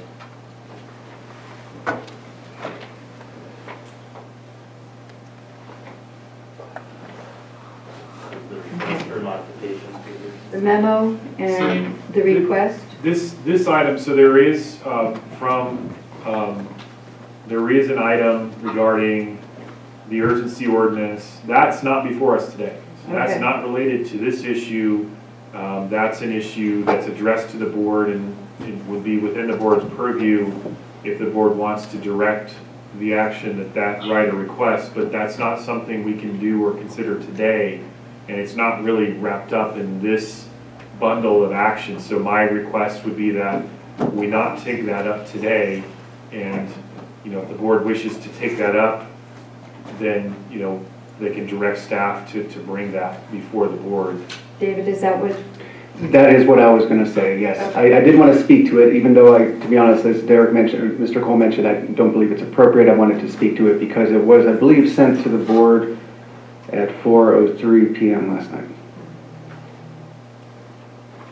Okay, so we're going to focus specifically right now on the final EIR and the new ordinance. I do believe that we need to revisit that, but we'll just push that away and separate that from the EIR right now and move forward. That is what staff is suggesting, yes. Okay, thank you. So there was another letter, I believe this is the third or last one. To be clear, there was actually TCAA, Trinity County Agricultural Alliance, sent their comment letter twice. So I just want to note that. But we have covered that, I believe, and that is exhausted. The second letter is actually part of your packet, and I believe it is the last couple pages of the board packet itself. It's attachment, apologies. Public comment received prior to posting? Correct. I believe it is attachment 6 of the staff report for those following.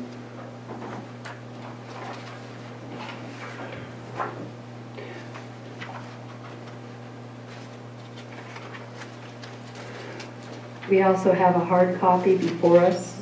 Correct. And this is, to paraphrase or work off the title, to redraft and recirculate specifically Chapter 3.3 related to air quality of the Trinity County Cannabis Project Program, final EIR. So again, redraft and recirculate is the comment. There is some supporting documentation with it. May I ask Mr. Angel to respond to this, please?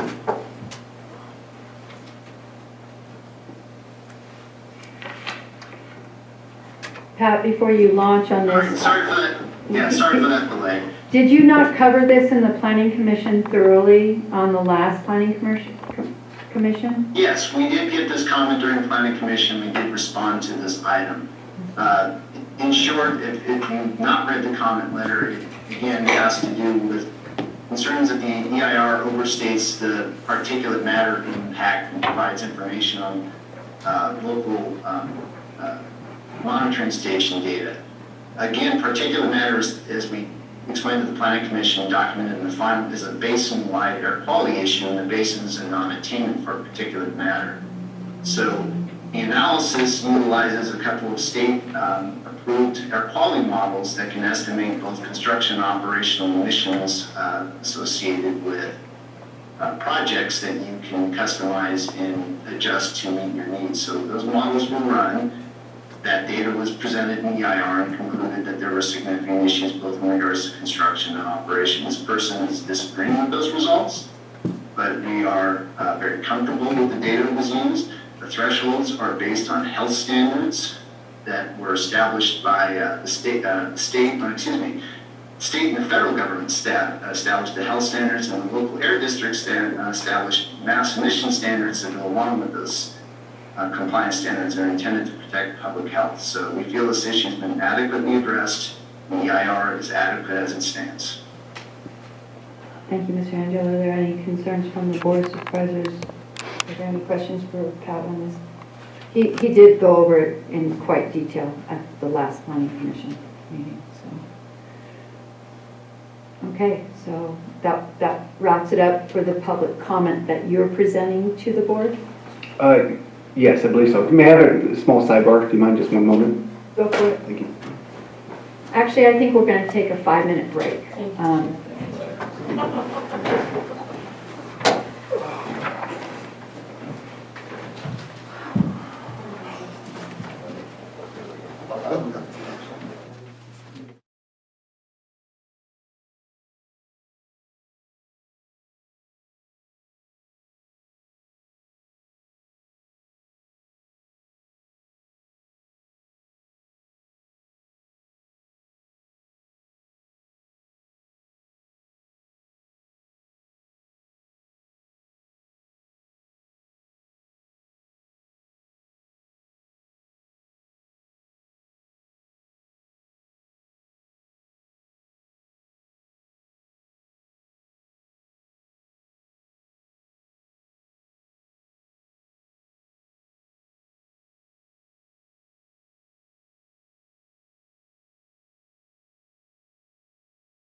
Is John on? Okay. We'll bring it back to open session, and we were just concluding with the previous public comment, and so was there anything you wanted to add or conclude before we open up the public comment? No, it's as you wish, honestly, whether you'd like to discuss any further. For our perspective, we are ready to go in whatever direction you'd like to lead us. I have a question, maybe it's the same question. Go ahead. Well, so Madam Chair, I don't know how you would like to do this. I do have questions on cumulative impact and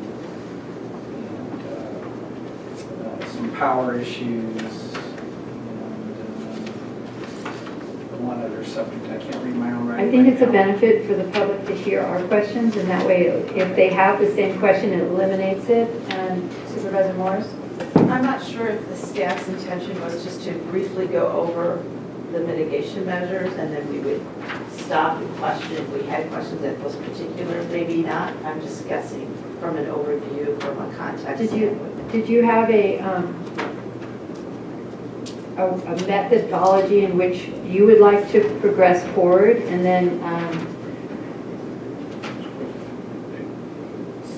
Madam Chair and members of the board, I think our position was, we feel like we've presented the staff report, and so really it's a question for the board. If there are specific mitigation measures that are of interest to board members, then perhaps each board member can raise those.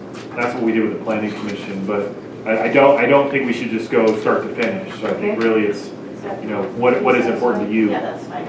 I wasn't sure. Supervisor Groves, you look like you're locked and loaded and ready to go.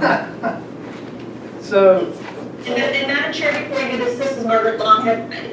Are we doing this prior to public comment? Yes, we are, because we have specific questions that we would like answered before we go into public comment. And I think it might help the public if they have those same questions to prioritize any other questions they might have. I appreciate that. I just want to make sure we don't get into discussion until after the public. No, these are specific questions. Thank you for that clarification. Supervisor Groves.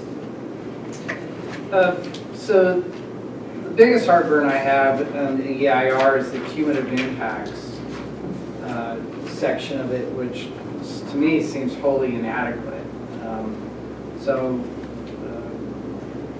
We don't, there's someplace along there's that odor doesn't combine, from cumulative impacts, and I do have that date.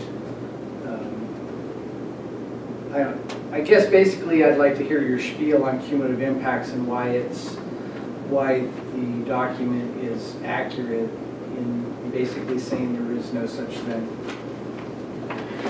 I would like to take that quickly if I could, and then honestly pass it to Mr. Angel as well. So for the public, we are looking at Volume 2, Chapter 4, which is the cumulative impact section. Am I correct, Supervisor Groves? Yes.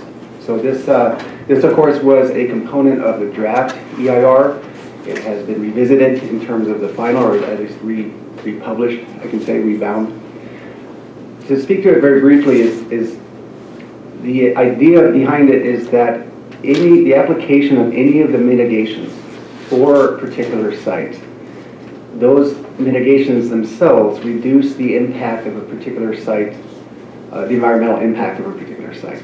So if those mitigations are followed, then subsequently the cumulative impact of those sites is diminished. The chapter is required, and we did go through it. I hear what you're saying, but I'm going to ask Mr. Angel to, how do you phrase it, have a more articulated spiel. Sure, and certainly if you wish we can talk in specifics, so my answer is going to be general in terms.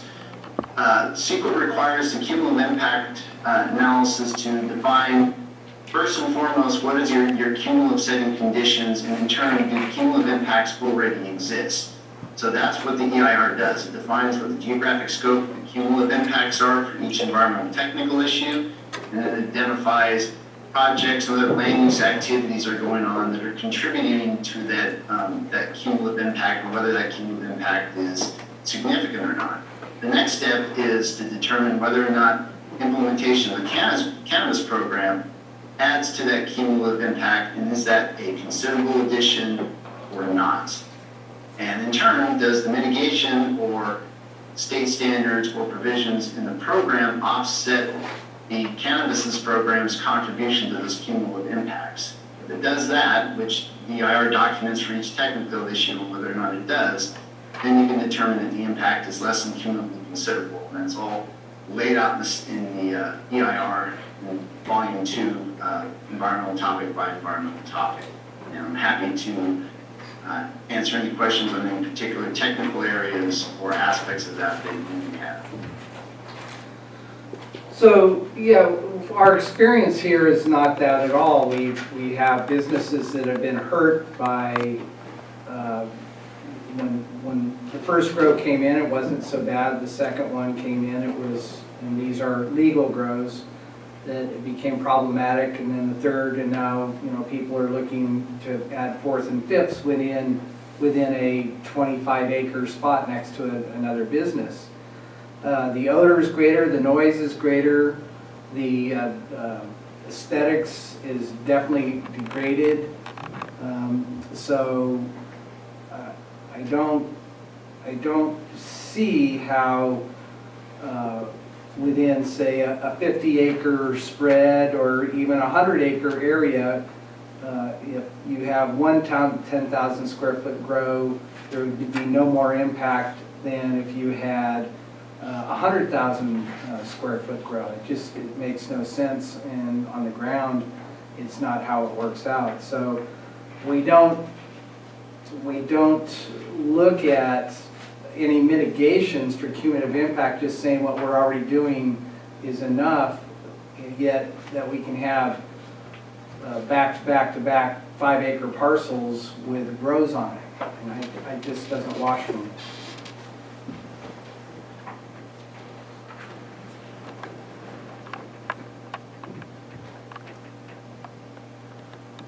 Supervisor Groves, was there a question to someone? I'm sorry. On that, well, I guess not. They didn't take it as a question, so. I'm trying to formulate some comment in response to that. I appreciate what you're saying. I appreciate you commenting.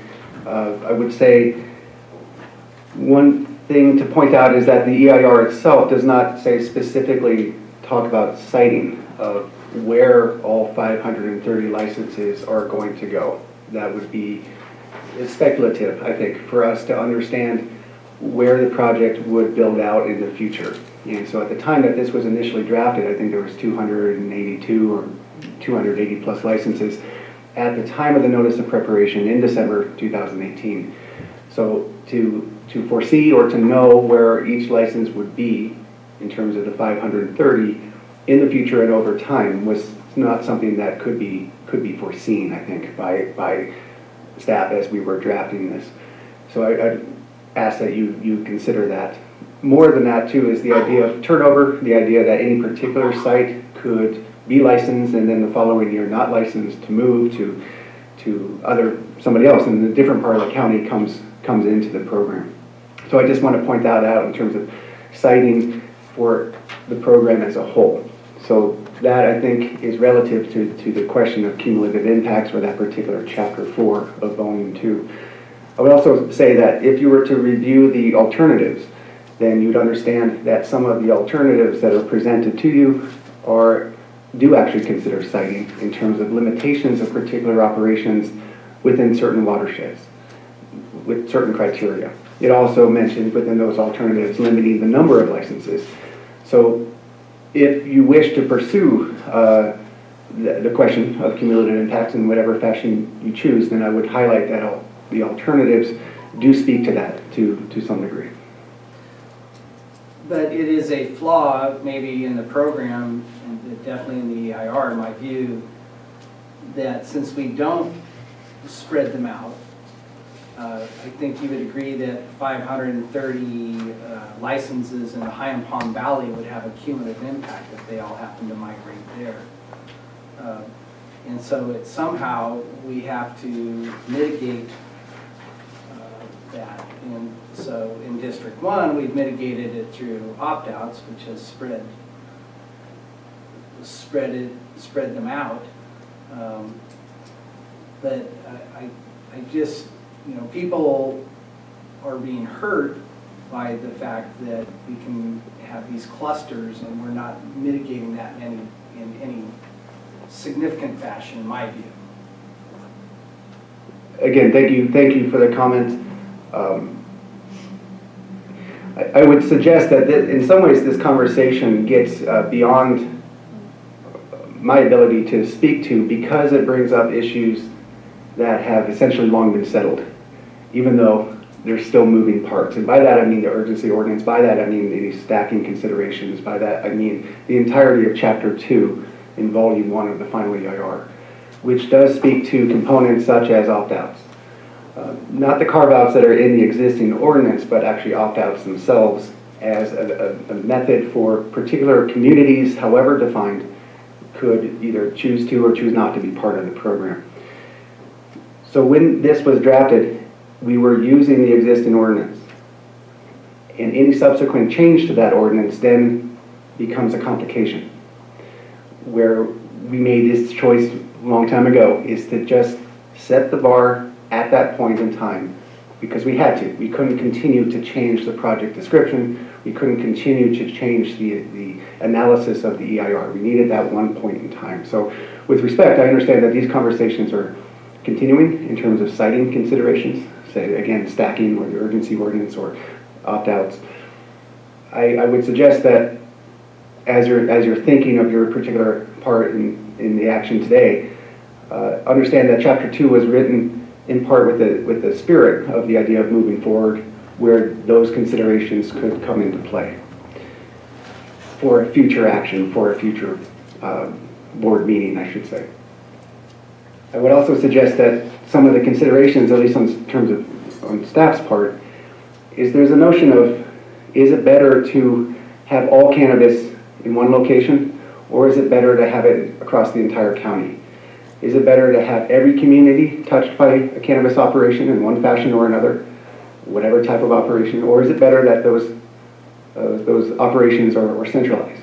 There's questions of, say, business models and economy of scale, the idea that it may be better for them to be centralized. It may be better for them to be grouped in certain communities or certain geographies, certain locations throughout the county, or conversely, it may be better that they're spread out. So again, that becomes something that is, say, speculative in terms of the staff's ability to understand where the board wishes to go. And that again is why we didn't include it, because we don't know where the board's going to go. We don't know the political machinations that are going to happen in the future. So we did include Chapter 2 to speak to some of your concerns, but we also understood that we couldn't act on them now, unless of course it's the board's desire.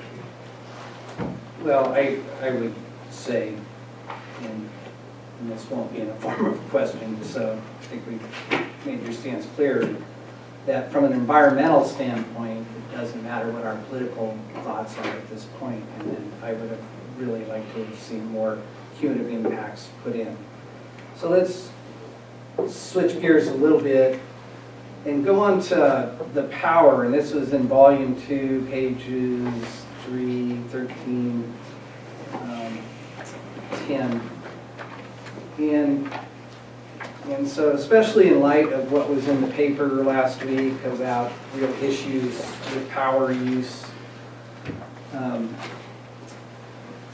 the EIR really didn't talk about power use and the limited supply and the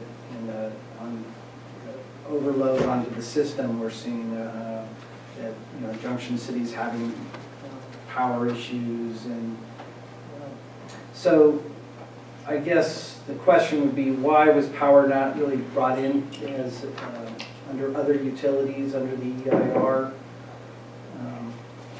or other agencies, I guess it would be under in any meaningful aspect, and no mitigations to deal with it?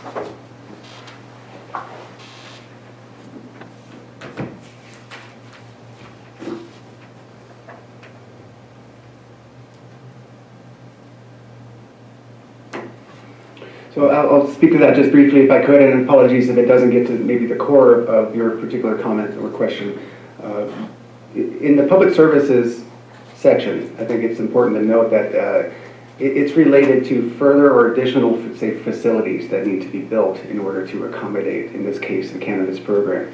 So, for example, what is mentioned in that particular chapter, and again, this is 3.13-10 is the page that I'm on, the public services section, in those mitigations, is that, say, for example, law enforcement, where the EIR needs to look at the environmental implication of law enforcement facilities. So it's the notion that the program itself is going to require the construction of a new land disturbing structure of some type of facility.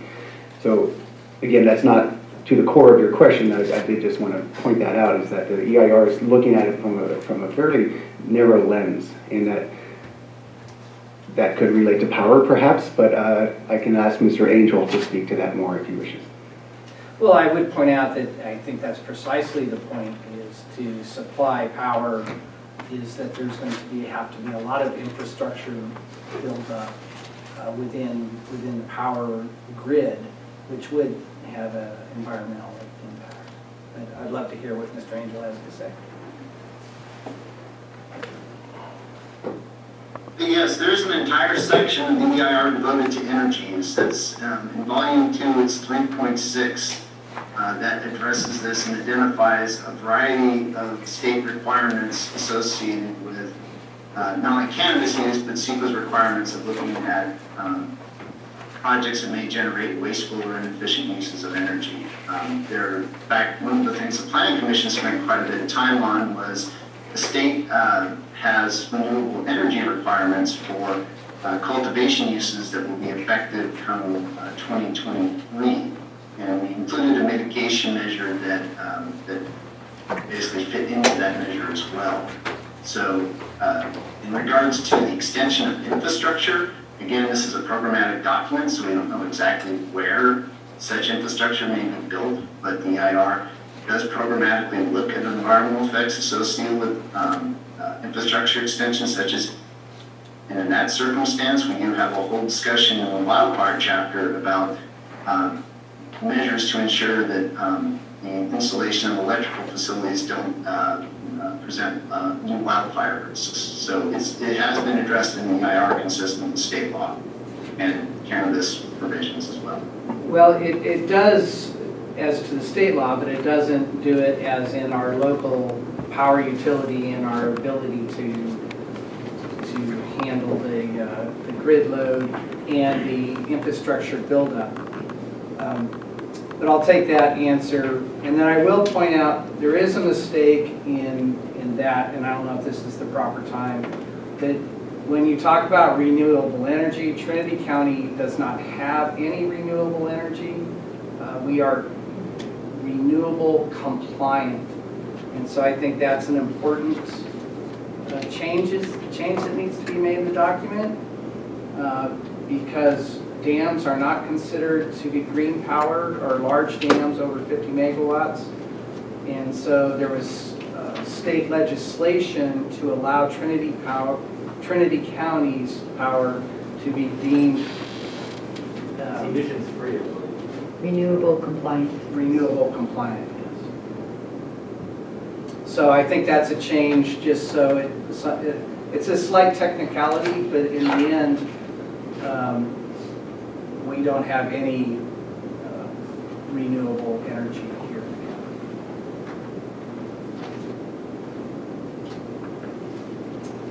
And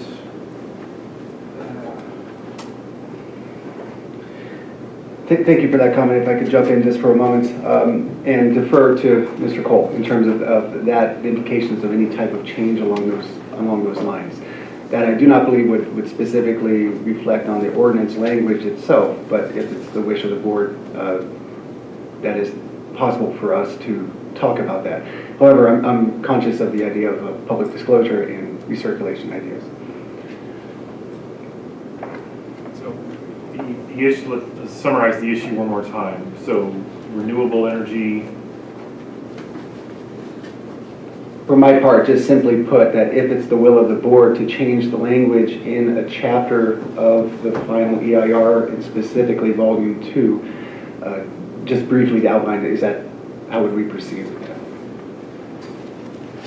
If we change mitigation measures, we would have to make sure that we're not, I mean, the idea of a mitigation measure is to reduce an impact to a level below significance. And so the concern that we would have is if we change the mitigation measure, does that change result in not reducing the impact below a level of significance? That would be the concern of the board, which is if we want to tinker with the mitigation, we can do that, but if the tinkering results in reducing the efficacy of the mitigation measure to a point where we're now not going below that threshold of significance, that's the concern. Because now, if we're not mitigating below a level of significance, we have to show infeasibility and make findings.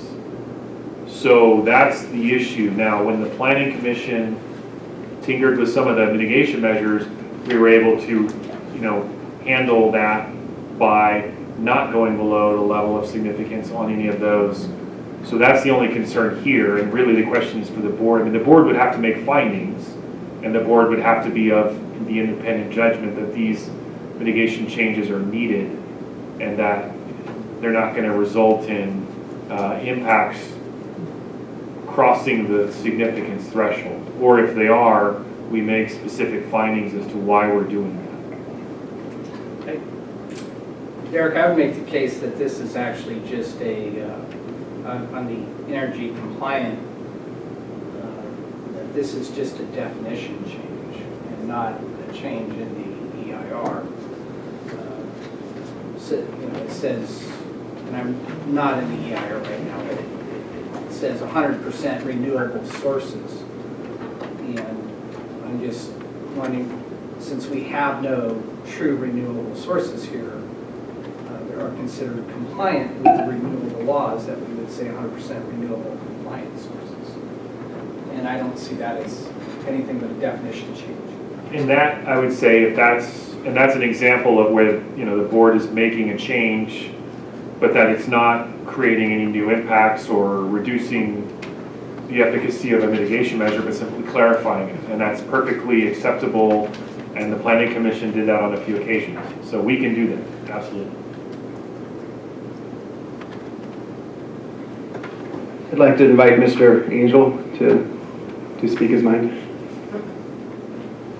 Yeah, I was just going to add the EIR that makes note that PUD's hydro source is renewable cites back to a document from the California Energy Commission that identifies that power mix. And I went back while the board was discussing this item and looked at that report, and it definitely does identify it as eligible, as was noted by the board. So the EIR doesn't say that, but the source that it's citing does say that. So in a sense, it is an EIR. Certainly, that's a necessary clarification. It certainly would still fit into the mitigation structure that's been established in the EIR. Thank you.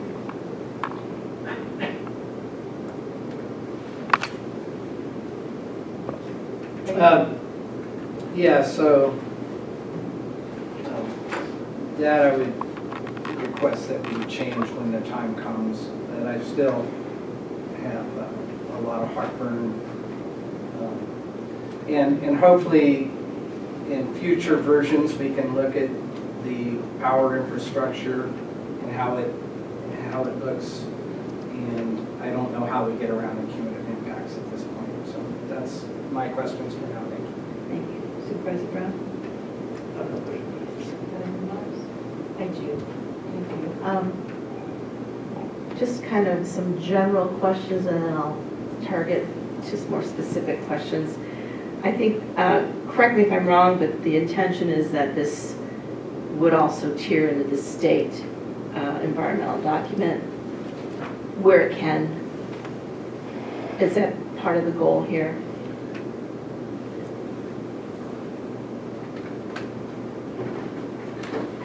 I could say just briefly, I mean, I thought CDFA, their comments were very helpful that were listed in our document. Excellent, good. So in terms of tiering from the state, one sort of principle with environmental law or CEQA is the idea that the more locally based document sort of trumps. It proceeds because it involves a local analysis. Of course, but so I guess I should finish, and then with the thought that our local applicants would then, where applicable, of course, would tier into our document. Correct. And so tier, that term is used somewhat loosely, but the idea is that if you have this CEQA coverage, this document that covers the program, then the program is allowed to issue licenses underneath that coverage.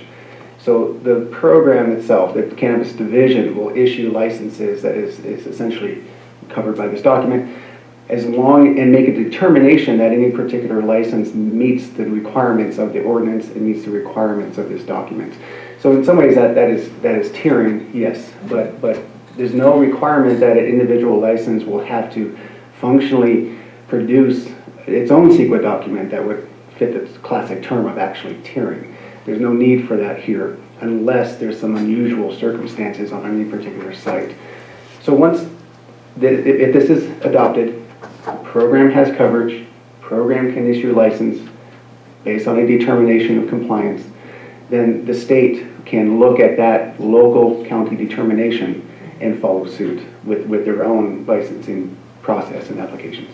Okay. I hope that's clear. I think so, for now.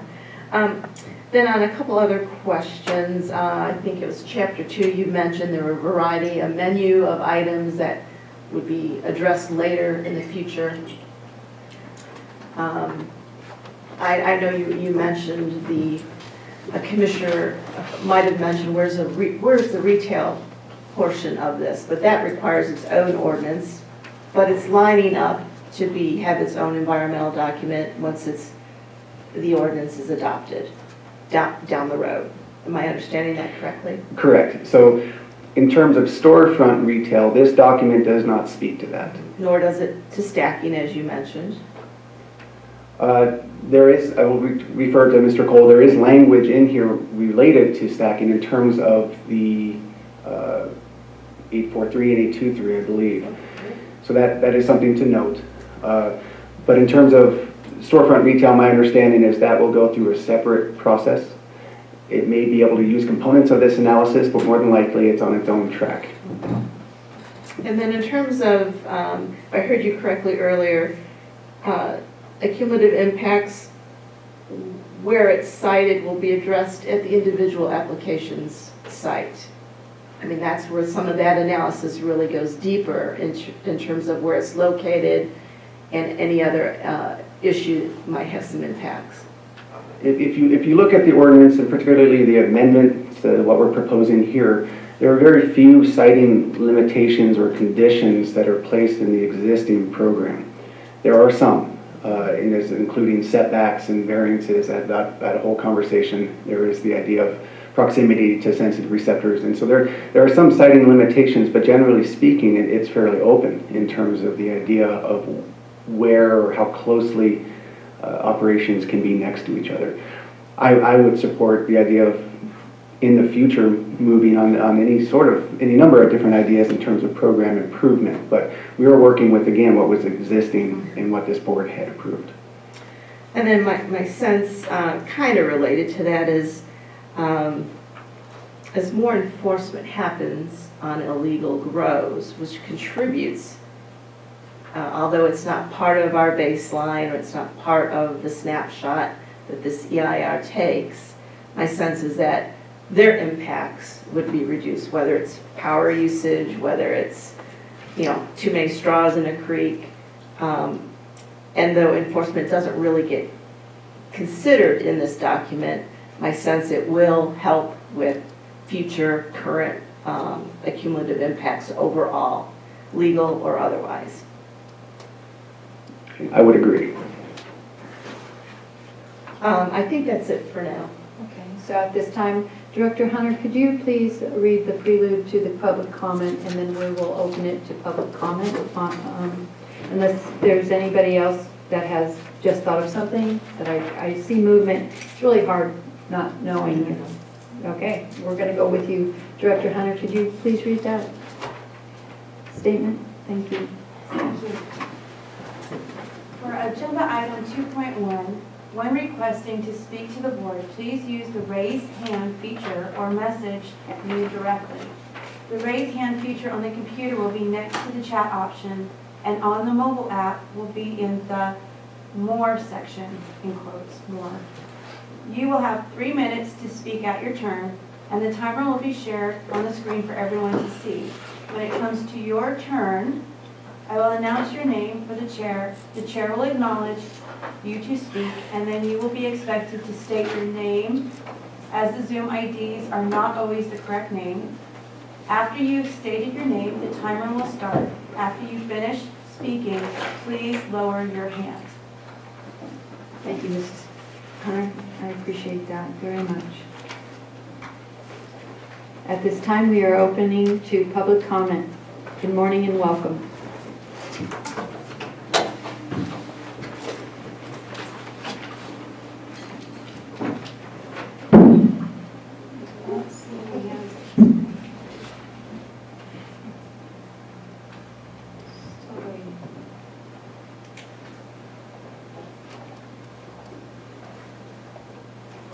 Yeah, you've got macro effect.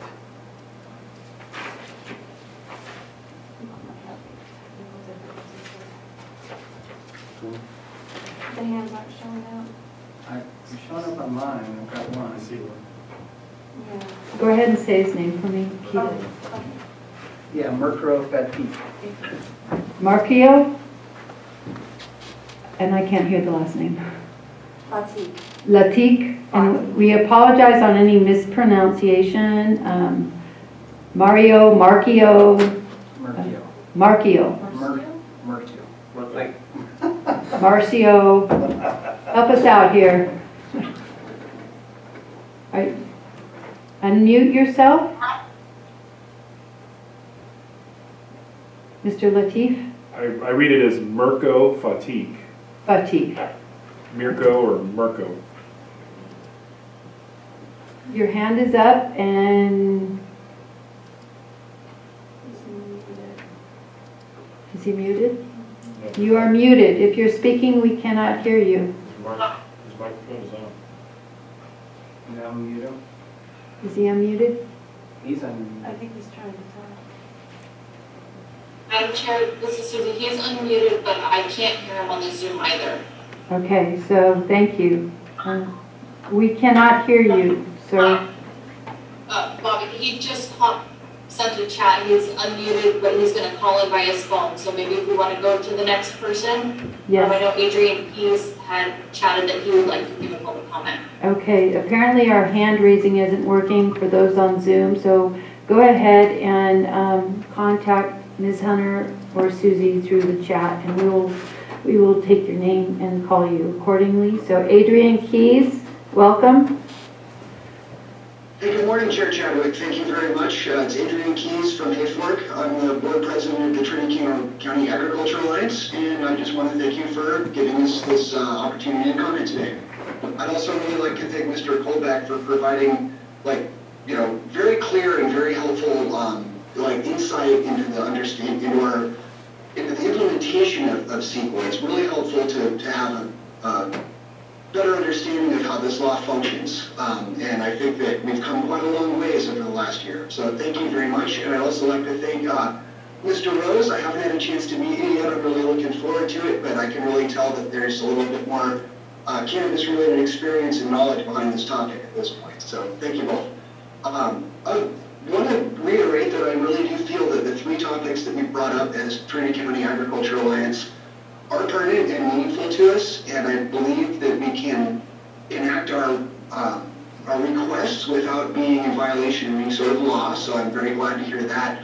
I would like to start with a little bit on the invasive species consideration, and that I know it was largely cleared up, but as a cultivator looking at the language on the paper, it it says what it says, and so we would like to see it written out in a more clear fashion, something along the lines of, invasive species introduced by cannabis cultivation.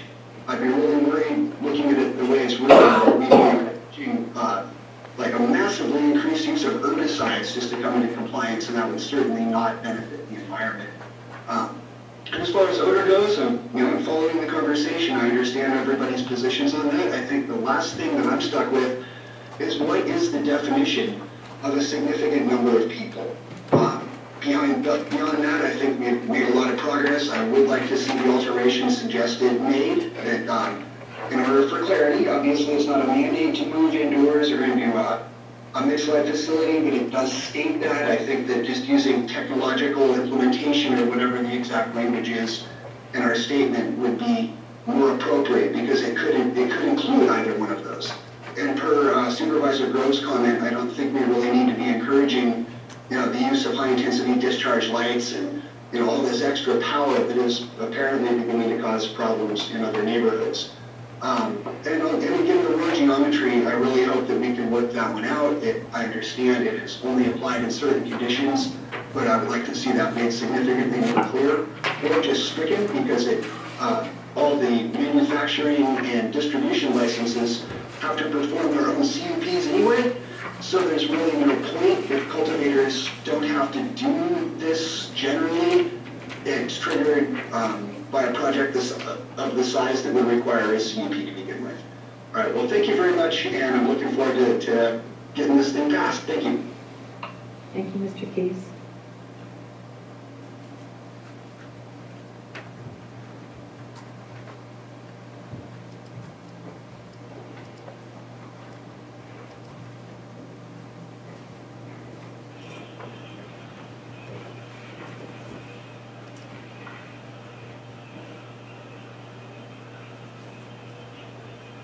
So Ryan Tarbell, I'm sorry.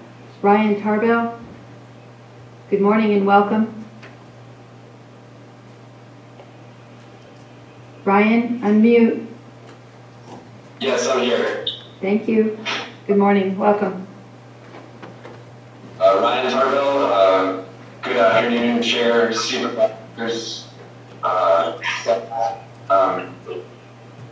Thank you so much for all the work that's been put into this over the last couple of years. And specifically, Mr. Colbeck, thank you so much for specifically, pulling out some contentious comments and trying to clarify them to a greater degree. We really do truly appreciate that. I also would like to speak real briefly to the mitigation measure 3.14-3, provide site access free of roadway hazards due to geometric roadway design. I would also really like to see this first sentence either stricken or the language changed. Shall is really an absolute word, which is, used in this mitigation measure, and it really needs to be altered. I really agree with the explanation Mr. Colbeck gave about how potentially larger projects might need to be required to do certain mitigations surrounding geometric road design.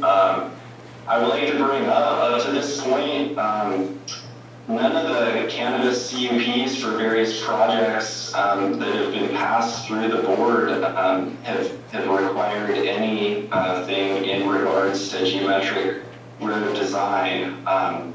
But I do think maybe adding, I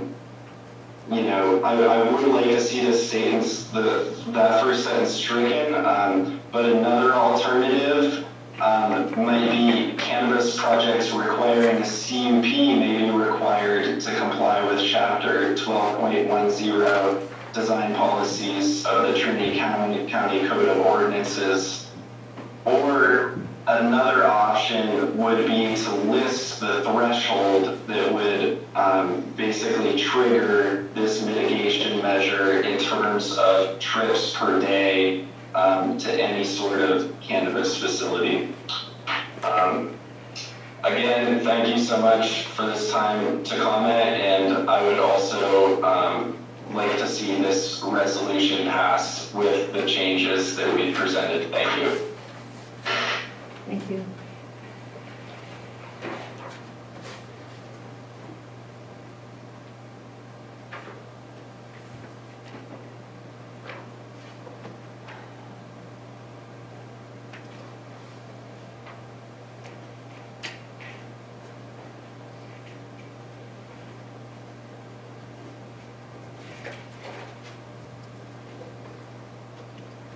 Sorry, my computer is not showing the hands raised, so. Yeah, there's no hands raised. You might ask if there's somebody that. Is there anybody on Zoom that, I know we have a high amount of participants, and I'm just wondering if you're not able to, did you check the chat? I do see one hand raised. Okay, so who is that? Jay Vorp. Pardon? Is it Jay Vorp? Yes. J. V-O-R-P. Vorp. J. Vorp. Mr. Vorpal, I believe. Vorpal. Oh, he's one that. Commenter on air quality, I Yeah, think. he sent us a letter. So, Yeah. good morning. Welcome. Can you hear? Yes. Okay. I presented the document requesting the redraft and recirculation of the air quality chapter. I want to just try to focus on one area.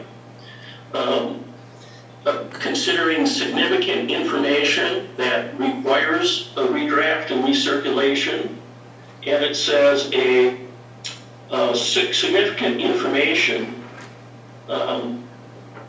may include a feasible project alternative or mitigation measure considerably different that wasn't analyzed. And that specific mitigation measure is the kind of atmospheric impact that impacts air quality. So figure 2 of my document shows that the air quality in Lewiston at September 18th dropped from 600 micrograms per cubic millimeter to 0 overnight.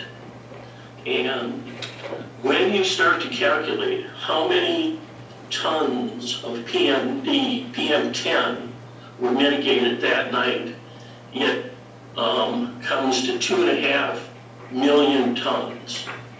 In contrast, when you look at the impact, the total impact of the cannabis project, including the 7,500 trips per day, the annual production of PM10 was only 3,000 tons. So the 1.2 million tons of PM10 mitigated in a 12-hour period in Lewiston so far exceeds what can be produced by the cannabis project, that it is the most significant mitigating environmental factor in the county.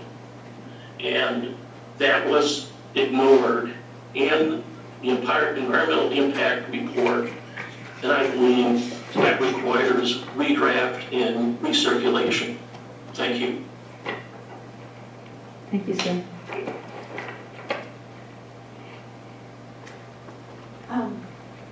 Mr. Fatik Murphy has Oh. been called in. Okay, Mr. Fatik? Fatik. F-A-T-I-C. Thank you. Mr. Fatik, you are on the telephone. Welcome to, I want to say good morning. Good morning and welcome. Yes. Good morning. Thank you for the work. I appreciate all the these things you're doing for the environment and these things you're bringing in to secure the environment on behalf of all of the community here. I out with the agency ordinance and, taking over that. So we bought these properties, we ran into some delays on the property deeds, on the different ownerships. Took like 4 months to happen. We were really trying to make all these environmental, everything meet the county standards and the state standards. And now, not to mention other things, due to the corona, everything is very slowed down and delayed. And I was driving, the trucks until May this year. We bought the properties here in this season, trying to get everything done and get everything to county standards. We have done everything by the book. So we have done everything. We have the full CEQA. We have all those things. And I was therefore we invested everything we had in these properties, and now we're about to lose that. I sold all my trucks, my trailers, and invested everything into this. So I would ask you guys, I humbly ask you to grant us some kind of extension to file these applications for the property. We have done everything to meet the standards for the CEQA, for the environmental impact and everything. So I would just humbly ask to get an extension of this filing period. Thank you. So is there anyone calling in specifically on this item?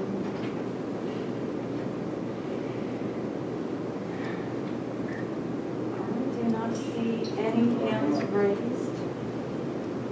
So we're not seeing any hand raised, so I'm just going to give it a moment, and if you do not know how to use that tool, please use the chat. Oh, we have an iPhone. Madam Chair, we also have a Walter Wood who has sent out a chat that would like to comment. Okay, we'll go with the iPhone, and then Susie, I couldn't understand the name. So the iPhone is named. No name on the iPhone. Hello, can you hear me? Yes. Can you please state your name? Hi, this is Justin Hawkins. Hi, Justin. Good Welcome. morning, board. Good morning. I really appreciate you guys taking the time right now to, kind of address this EIR, see that it's through to completion. It's been a long process, no doubt. And I kind of made a comment throughout the whole process, and I think it still holds true, that the funding with the license fees of code enforcement efforts in this county is I think, rather unique to Trinity. I think it's part of the program, and it was probably underanalyzed in the EIR, unfortunately, because when you take fees that are supposed to be, used towards the program, and those are sent to the sheriff's office to reduce essentially impacts that are off-site, that are not your related impacts, using code enforcement, that functions as compensatory mitigations, essentially. And in fact, you can almost look at the funding going to the sheriff's office as a mitigation bank almost, if you will. So I think that it goes a long ways to reducing cumulative impacts in the community. And over the long haul, over years to come, and I think it's already started to occur, you're going to see the cumulative impacts of cultivation, all types of cultivation in the county, will probably drop below the original baseline of NOP with the implementation of the program through licensing and through the use of the fees of code enforcement. And so I don't know if it might be too late at this point to thoroughly analyze those issues, which is unfortunate. It is, I think, it would be helpful at this point in your statement of overriding considerations, both number 1 and 2, to address the idea that eradication of illegal operations, which is funded by the program, would help to reduce the cumulative impacts of the program. And really, I think that if you're able to include more specific language about the benefits of the code enforcement in these statement of overriding considerations, would go a long way towards helping the cultivators feel as though the money that's spent outside of the program or is, sent to the sheriff's office, at least it is considered to be part of the program, more or less based on recent statements from numerous county officials that the benefits are there and the cultivators are being acknowledged for those contributions, and that process can continue, and that everyone's going to feel comfortable going forward with continuing to spend money in this manner, because it definitely has had an impact on the ability of the planning department with the money being lost outside of the planning department. So I hope that you are able to include those comments today and pass the resolution. Thank you. Thank you. And Susie mentioned somebody, but I couldn't hear her. Yes, we have two coming up. Walter Wood is the next speaker. Walter Wood. Hello, and thank you for taking my call here. I just wanted to really reiterate what the Trinity County Agricultural Alliance has already said. All those points were very important. The road thing, the way I read that is what I would have to redo South Fork Road for 4 miles. That's pretty ridiculous on a county road, but it doesn't meet those requirements. It doesn't even come close. And then, and then my driveway to all these things. These things are, my driveway's been there since the 20s. The county road has been moved 3 times around it, and changed it every time. So how has that become my responsibility? It's just, the wording in there is really strong, and I hear him saying, oh, well, it's up to whoever's enforcing it. That doesn't make me feel better.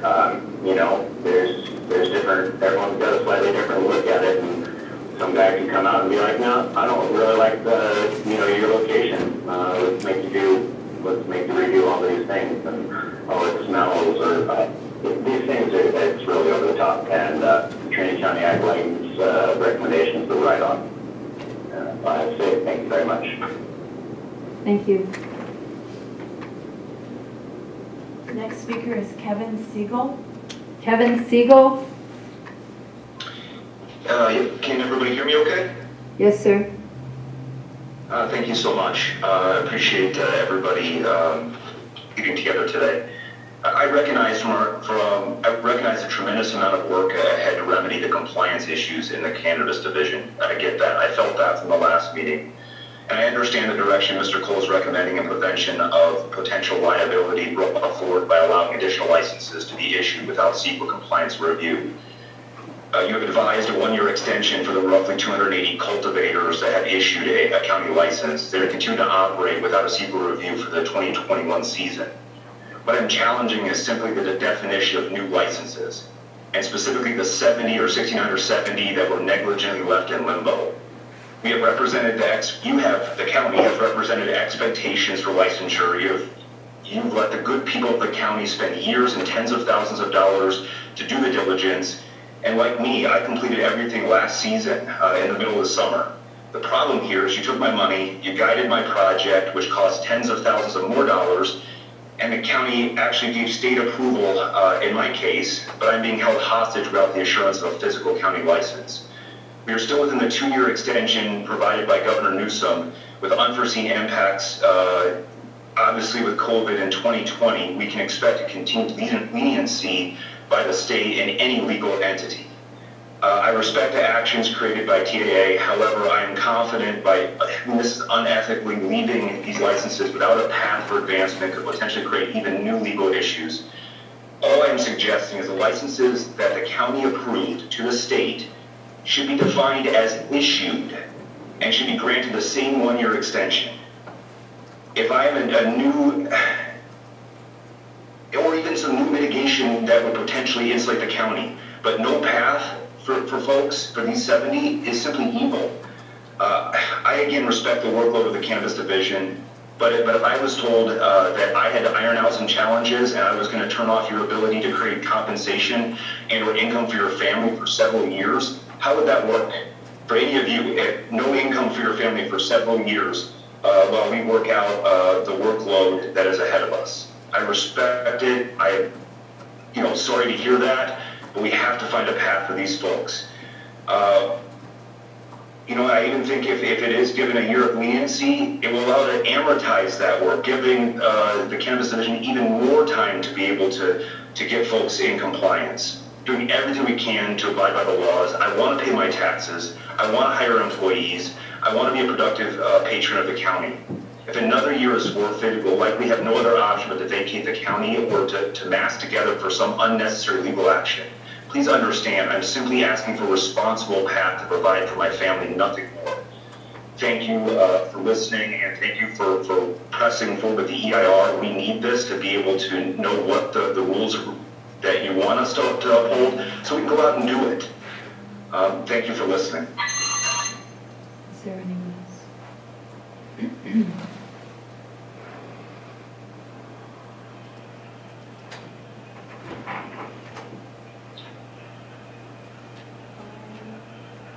Right. Just a reminder for the public comment to please keep your comments on this specific item. I understand your passion and your concerns, but today's public comments are specific to the advancement of the final EIR and the amended ordinance. Is there anybody else on the line? Lisa Wright? Lisa Wright?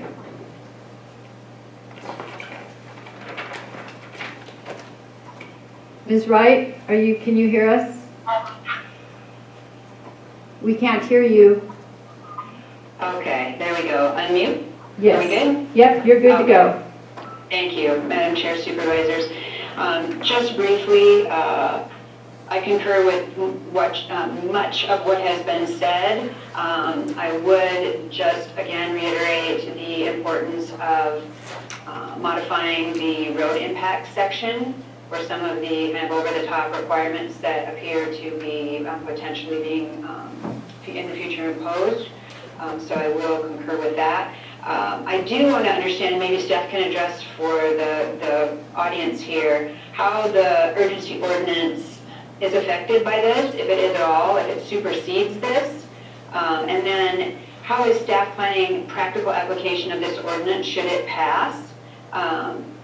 When it would go into effect if you pass it through today, it looks like towards the end of January. So will those pending applications be allowed to process under the new ordinance with added mitigation measure, addressing the added mitigation measures and allowed to proceed? And then when can we expect application documents and acceptance of new applications under this new potential ordinance? I think a timeline for that would be reasonable. If you're going to pass an ordinance that goes into effect, then staff should be prepared with how they're going to implement that ordinance as well. So if you would ask that question and we could address that for the broader audience, I think that's very important.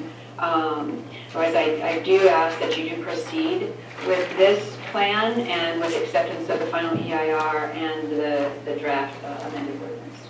Thank you very much.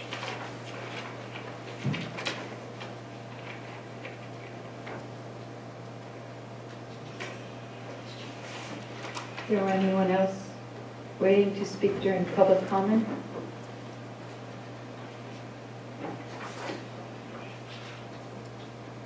I am not seeing any hands raised. Susie, are you getting anybody? Madam Chair, John Brower just unmuted himself. Okay, John Brower, welcome. Good afternoon. Good day, can you hear me? Yes, proceed. Yeah, I want to start by thanking staff and the preparers of this EIR and council for really doing a good job of capturing this program, especially in the final document and especially in the statement of overriding considerations. And I look forward to seeing you guys pass this today with the TCAA changes. We're very thoughtful. We didn't go through with every little complaint and every little minor fix, but the changes cited in the TCA recommendations are considered essential and critical by the experts in this industry. And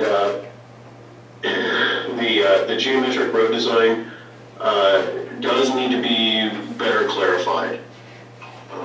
As it's presently written, it does seem like it could be interpreted in a way that would be absolutely infeasible for many existing operations. And the cumulative impacts, I think, are obviously lessened by the program enforcement, as well stated by Justin Hawkins. Enforcement is absolutely part of the program, and although it's very lightly touched on in the document, the reality is that it does an incredible job of reducing those cumulative impacts. So thank you to all, and I'd like to see this approved by the board today. Thank you. Thank you.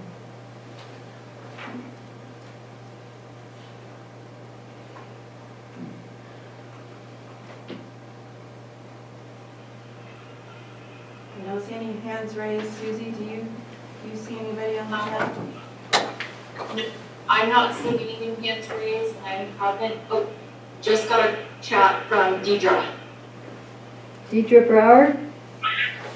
Hi, thanks. Can you hear me? Yes, we can. Welcome. Okay. I just wanted to thank everybody really for all of your time and energy on this. It's really exciting to be at this point where we're at today.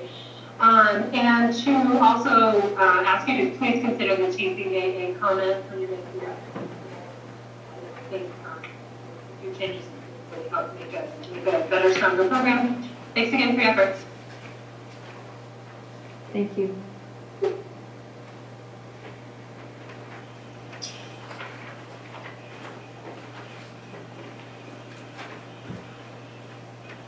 Madam Chair, I'm not seeing any new hands raised, and as of right this second, I have no new chats requesting comment. Okay, so I appreciate all the effort that it took multiple people overlooking that public comment, and I know that's very important to the citizens in our cannabis community, so thank you for all your effort. So I will bring it back to the board. And may I make a procedural request, just because of the nature? Could the board take a vote to formally close the public hearing on the EIR? yes, That would be my recommendation. I concur with it, and so I would entertain a... So moved. Second. Got a motion by Supervisor Groves, seconded by Supervisor Morris. Supervisor Groves? Aye. Did I do it wrong again? That's okay. Go You ahead. did, but you picked me first It's three okay. times, so. At least I'm consistent. Because you're staying on the board. Supervisor Morris? Yes. Supervisor Finley? Supervisor Brown? Yes. Aye. Chair Chapter? Aye. Thank you. Thank you, Mr. Cole, for that.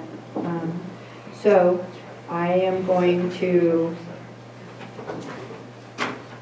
I want to continue this if the board is prepared to continue this. I believe that we can get through this and in the sitting, unless there is a pressing need or somebody needs to take a break. I think staff would prefer just to have a few minutes break to get ready to assist the board in any dialoguing or writings that it wants to do.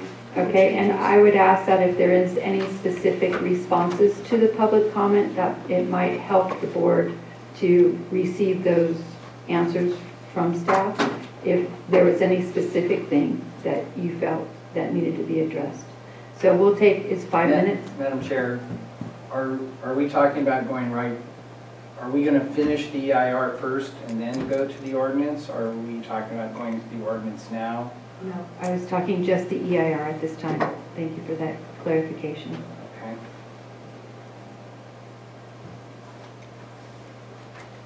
So a 5-minute break so you guys can, is that enough time, adequate, that you guys can have a conversation?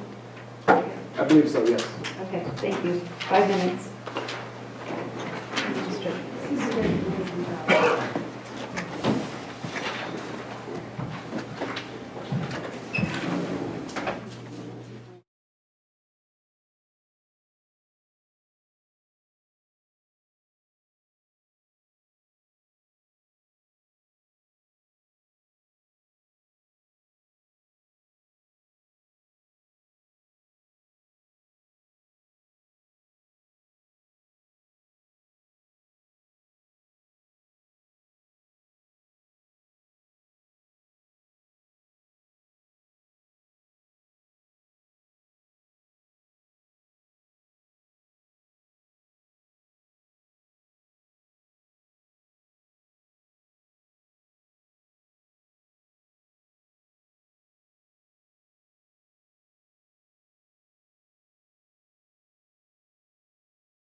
Okay, everybody ready?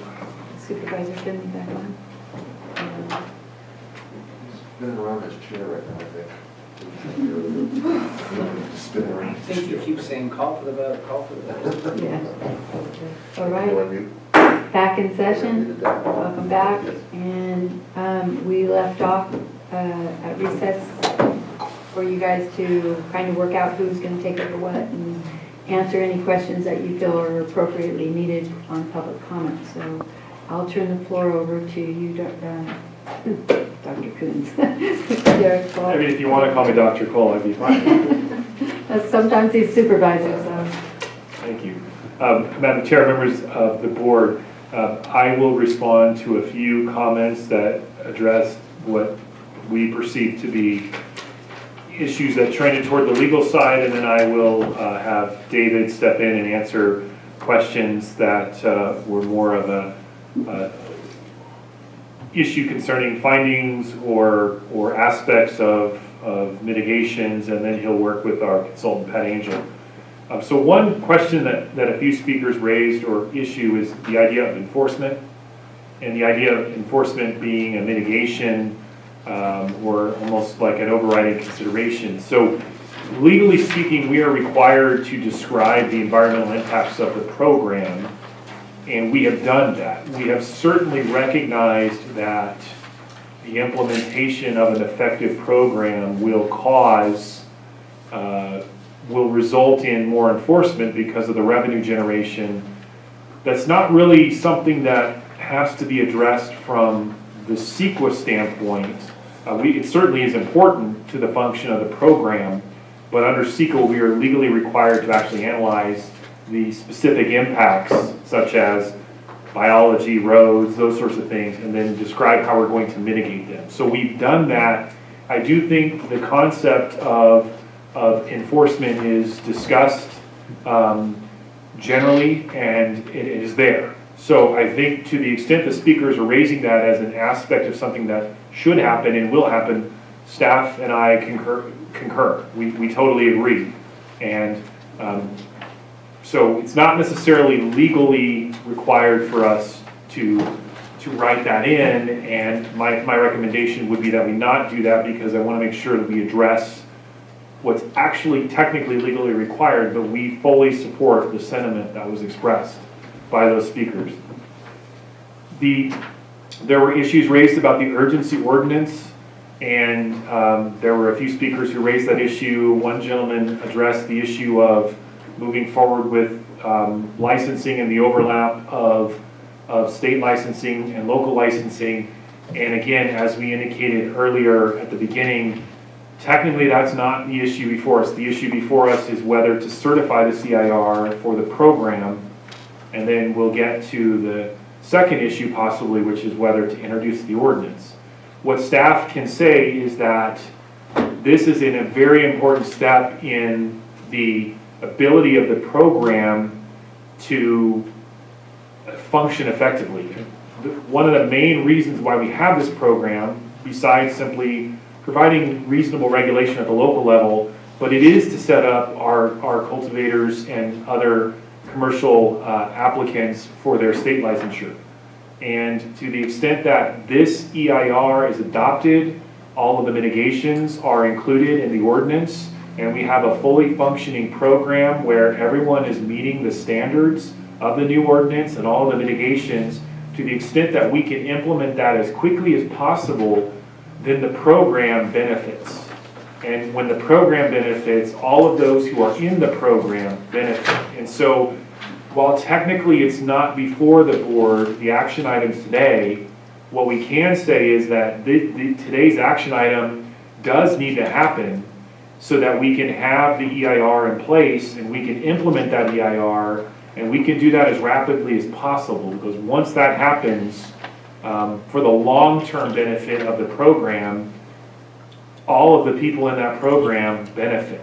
And so we understand that there are some delays and some concerns that people are legitimately raising, as they did at your hearing on December 9th. Those issues must be dealt with. We absolutely agree. While those issues are technically not before us, what we can say is that if we adopt the CIR and if we introduce the ordinance today, we're moving forward to get the program in a position where all of that will happen. So staff feels strongly about that. I will turn it over to Mr. Colbeck to respond to some of the issues, other issues that were raised.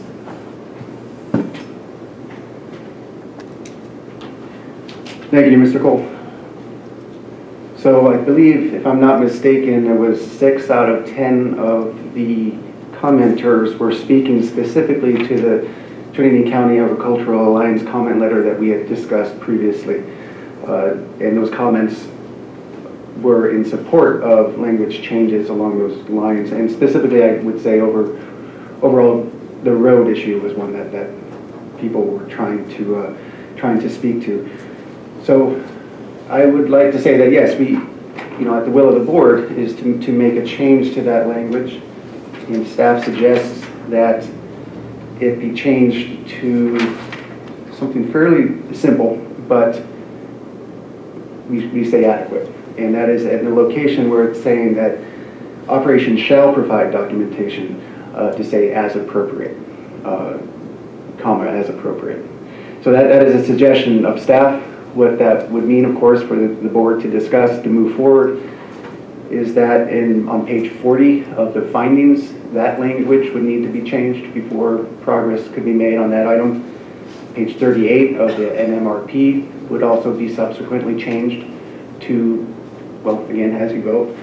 And then, of course, the ordinance itself, which I'm assuming will be a later item, that would be 17.43G.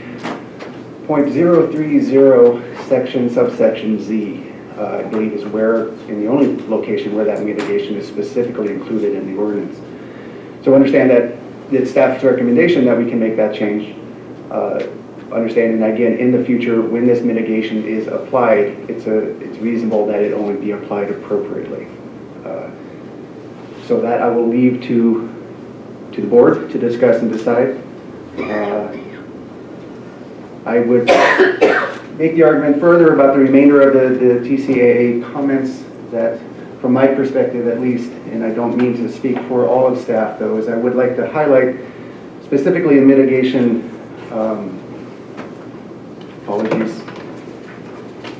mitigation 3.4-1C, which is the second item raised in the TCAA letter, which can be found on the final EIR, volume 2, the executive summary is the easiest place to locate that. That is page ES-13.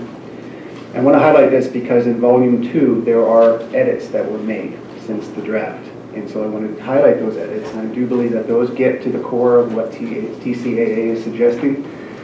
Again, that would be executive summary page 13 and 14. I'm highlighting this so that you'll notice that language was included in the subsections within that mitigation that saying specifically where practicable or to the extent practicable. So I feel that that is sufficient to get to the core of the TCAA comment. And so I can leave that there unless you wish to discuss. And I believe the same is true in terms of odor. There were, again, mitigation measure 3.3-3. There are also significant changes made to that particular mitigation measure between the draft and the final. So I would highlight that to the board for your discussion. Yes? So I just want to clarify that you're saying that the information that was provided through the TCAA is not the latest version of Their language and the way they presented it, it's not, I can't tell exactly. I'm not trying to suggest anything is wrong with TCAA's I understand that, but just you're for saying the board to consider is what I'm asking. Okay. So if I'm hearing you correctly, it could be that this was drafted before those were changed. To be honest, I don't believe that's the case. I thank TCAA for the comment. There was a well-written letter. I'm just, for discussion, I'm trying to suggest to the board that you notice those changes and incorporate that into your thinking is really what I'm trying to suggest. So again, staff recommends changing the language on item 1 and with no other subsequent changes. That being said, thank you for the I clarification. do have a question on the one you just brought up on the mitigation measure 3.4-1C. I just want to be clear that site specifically means where the cannabis cultivation activity is taking place. Such as the premise. This is my question because it doesn't say premise, it says site. Because say someone has 10 acres and they have 10,000 square foot cultivation and there's star thistle everywhere. When you say site, you're not talking about the 10 acres, you're talking specifically where the cannabis cultivation activity is taking place. Appreciate that clarification. There was a similar discussion with another mitigation measure in front of the Planning Commission. At that point, I believe it was in the aesthetics in terms of site maintenance, where they wished to have language that excluded that particular mitigation measure only to those areas that involved cannabis operation and not, for example, to the remainder of a parcel. So that comment's well received. I read it as such that it is within the areas involved with the operation, but again, we are happy to entertain any other clarifying language that you might wish. With that, I'll say no further questions at the moment. There's plenty of time to discuss as well. But in terms of cleaning up the public comment that we just heard, Mr. Angel, do you mind speaking just very briefly to anything of note?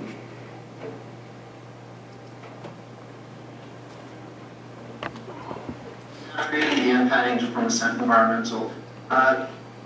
Really, nothing more significant. Certainly, if you want to talk about the air quality item that was brought up again, certainly available to do that or any other topic matters. But we feel, working with county staff and Mr. Cole, that this document is legally adequate for the purposes of CEQA and providing the environmental disclosure for adoption of the cannabis ordinance.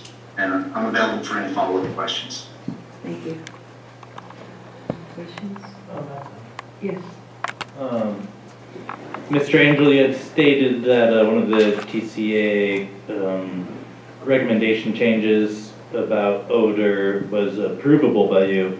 The one stating outdoor operations may include different plant strains, use of site design or other technology to address odor impacts. Do you still feel that way, or do you feel that, as you just stated, that staff has appropriately addressed it and you feel sound with that? There's as I mentioned earlier, suggested language is there certainly is no issue with it. It's ultimately up to the board on whether or not you want to include it. Certainly, as I mentioned before, the intent of that mitigation language was not to suggest that you do something that your state license would not allow you to do.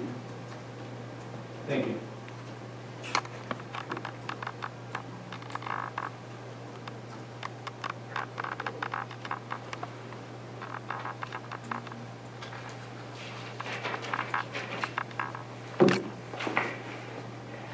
So David, could I bother you and ask you, I know you gave us where in the executive summary, and I was right. Would you mind just reading the changes or the latest language that is proposed in reference to specifically the TCAA, and that way it's in the record for those that do not have their book with them. Yes, just one moment, please.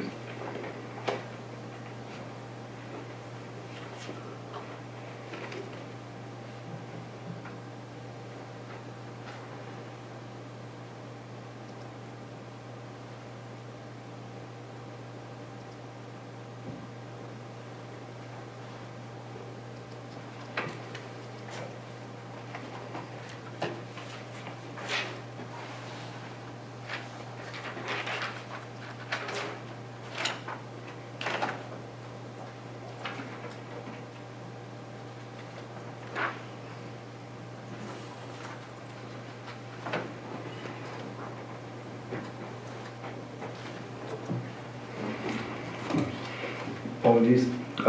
This is, again, I'm going to refer to the executive summary of Volume 2 of the final EIR. This is mitigation 3.14-3. This is on executive summary page ES-51.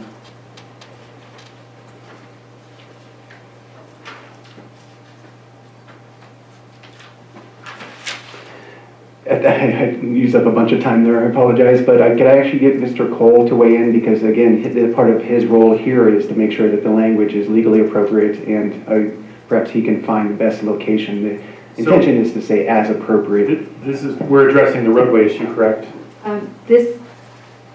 Well, yeah. Was that the question?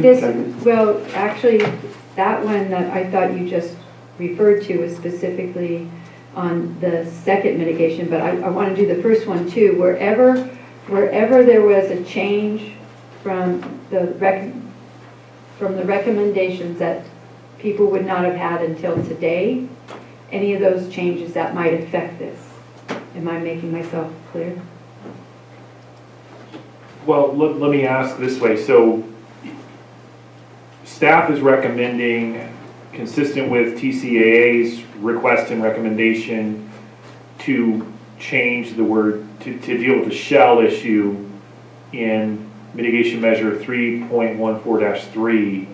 And so what I'm prepared to do, and Mr. Colbeck has done, is identify how a motion might be made, or let me clarify. So the way to approve the suite or bundle of actions, if you will, for the EIR is to move the resolution, because the resolution recites that the board is certifying the EIR, and it incorporates the findings and incorporates the mitigation measures. So for sake of the board's action or potential action, staff's recommendation would be to move the resolution. In order to make the change to this technical issue about the roadways, what we propose is for the board on the findings at page 40, where the mitigation measure appears, the word, there is a reference to how the applicant shall provide documentation. What we would recommend is that the direction be that the applicant shall, and then we insert comma, where appropriate, we insert another comma, and then we pick up with provide documentation. So that will address that shall issue, which is we want to make sure that we generally are requiring this, but we're leaving it to the discretion of the planner to make sure that it's appropriate. So some of those legitimate comments made by TCAA and others that we don't want to be sweep too broadly. That language will accomplish that. And then the findings are attached as attachment A to the resolution, and then attachment B includes the MMRPs, and at page 38, that's where mitigation measure 3.14-3 appears, and that's at the very bottom. If you go to that and scroll down, you'll see the 3.14 there, and then you'll see the little bullet indented from the left side of that column. It's the second column, and we would add the same language that it says that the applicant shall provide documentation. We would insert the words or the phrase with comma where appropriate, comma. And what will happen is that will insert the changes into the mitigation monitoring and reporting program and the findings, and that'll address that issue. So if that's, I mean, if the pleasure of the board to do that, then the motion, that would include something we would add. Hopefully, I know it's complicated. Yeah. It's complicated to explain. Yeah, because I actually think that while I understand what number one is requesting, and the goal is for safety for fire, I can clearly see specific areas in my district where we have private roads that come off of state highways that you'll have a cannabis licensed person somewhere on that private driveway, then a series of people who are not involved at all in cannabis, and then another cannabis licensed. And on this road that I see in my mind, I know the road, it's private, you have ownership on both sides of the road. So when they put the road in, they actually went through the APNs. And then behind that is a Forest Service road going to SBI. So we have private, we have state, we have federal, and then we have also big corporation. So in the past on this specific road, when we wanted to do road work, the people in the middle didn't want to do it. And so you had areas where we had private people fix the road, but then you couldn't do anything with this person was, and then you had another person who fixed the road. And so it just seems like, and what we're talking about is a massive amount of cutting trees, and on this road specifically there's a creek that runs parallel, so that the cumulative environmental damage to implement this would be greater than leaving the road alone. And I can visually see that throughout my district and some of the other places. And we're not implementing that even on our county roads. I know there's several county roads that are not at this standard. And so, so for environmental reasons alone, I think it's, and I understand it has to be in there. And so I'm trying to work that all out. David, I can see you want to say something. I'm working on it. No, it's well said. It's a concern, and this is something, again, that was discussed at the Planning Commission as well. So it's obviously a topic that is rightfully of interest. I would say that, though, in terms of your example, I would just highlight that this particular cannabis division, a particular permit or license, or this EIR itself does not give the authority to do work on other people's parcels. That's not under your own control. And that's so my point. It can't do that. Excuse me. And it doesn't do that. So I understand that there's going to be road issues, absolutely. But this EIR needs to address it somehow. And so while it can't deal with parcels that are not part of the license, it needs to say something to those roads that are part of the cannabis program for each individual license. So I feel that our language change, where it's very simple, but just saying where appropriate, is sufficient to allow some flexibility in the implementation of this mitigation. I hope that clarifies, but I do get it does, concern. but it leaves it solely, it sounds like, on a director's head, and we, as we've experienced, we've had we have and will have, people move on and retire and all that changes, and so I just don't know if it's appropriate to say, well, right now this is what we're doing, and one director might say we don't have a problem, but then my concern is down the line having somebody else change their mind, and that business, that family is already living on their farm and established. So is there a way to mitigate that? To be frank, one response is that no, there's always going to be different policy interpretations or changes through time, and that's not only true of this particular division or program or license. It's true of any county function, state, county, any local government. So no, I appreciate the sense of desire for consistency, for continuity between policy decisions over time, but I would argue that this is not the vehicle to do that. This ordinance could be changed, sure, in terms of some language that might get to what you're saying, but if the essence of what you're saying is that it may be interpreted differently over time, this can't, I would think, actually speak to that. So I'm pushing back a little bit because I feel like the flexibility provided by Mr. Cole's language would be sufficient, but it's not typical in the mechanism of an ordinance, county code, or specifically an EIR to have something as you're suggesting, and that's my read on it. Again, staff is very sensitive about the idea of consistency and interpretation, and even to the very well stated comments by TCAA about what particular thresholds or guidelines need to be followed for the road issue specifically. I will also say that again, the transition plan is meant to take a big step toward interpreting that and putting that out to the public. Thank you. Thanks for indulging me that. There are very strong concerns. And, so where appropriate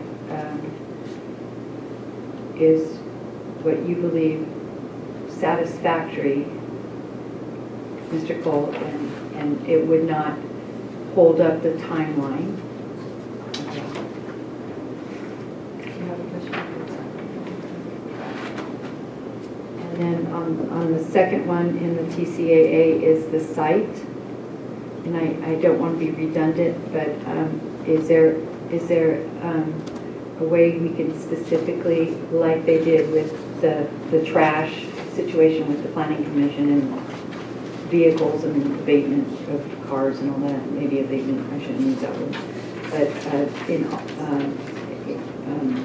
requesting that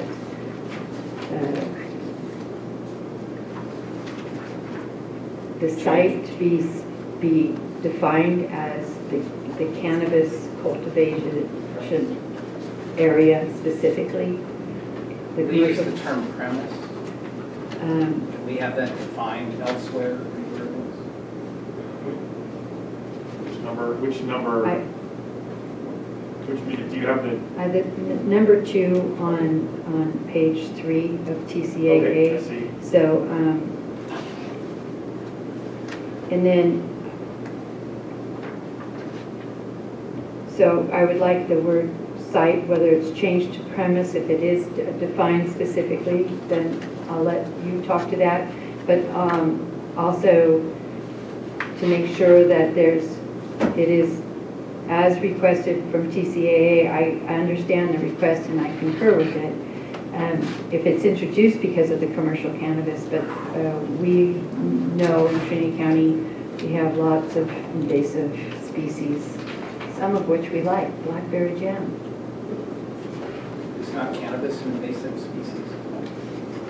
Well, I guess it's like blackberries, it depends if you like it.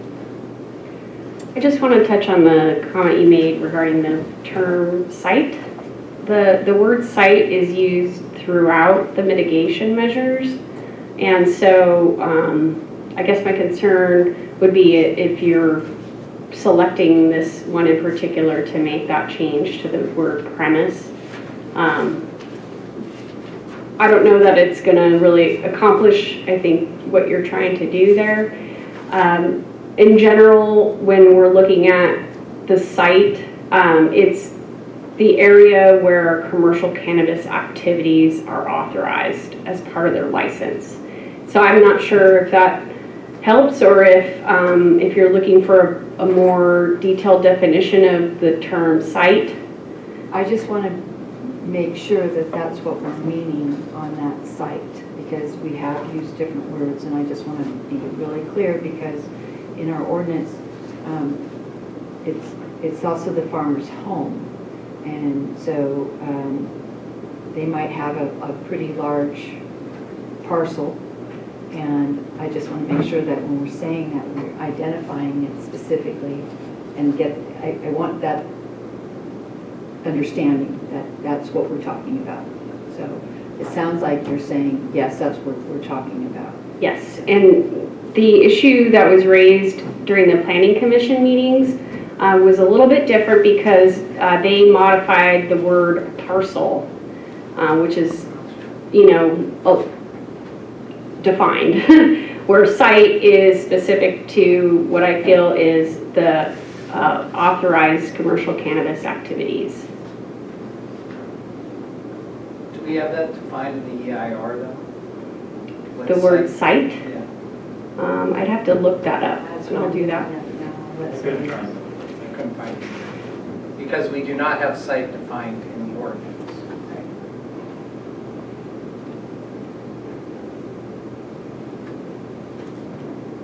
So would you like to speak to that, Mr. Cole? Is there a way we can have a definition?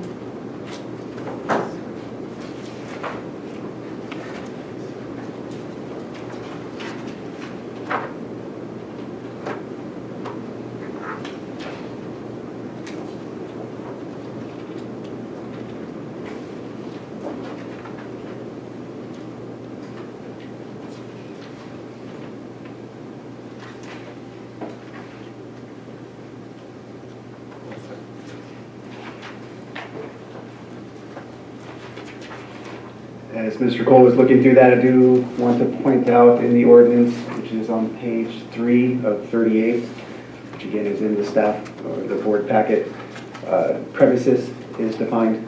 And so for your consideration, I would look at that closely to see if that matches your thinking about a definition of site.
So while the board is looking, so we do not define the term site in our ordinance, but we refer to sites a number of times, and I'm talking about our existing ordinance.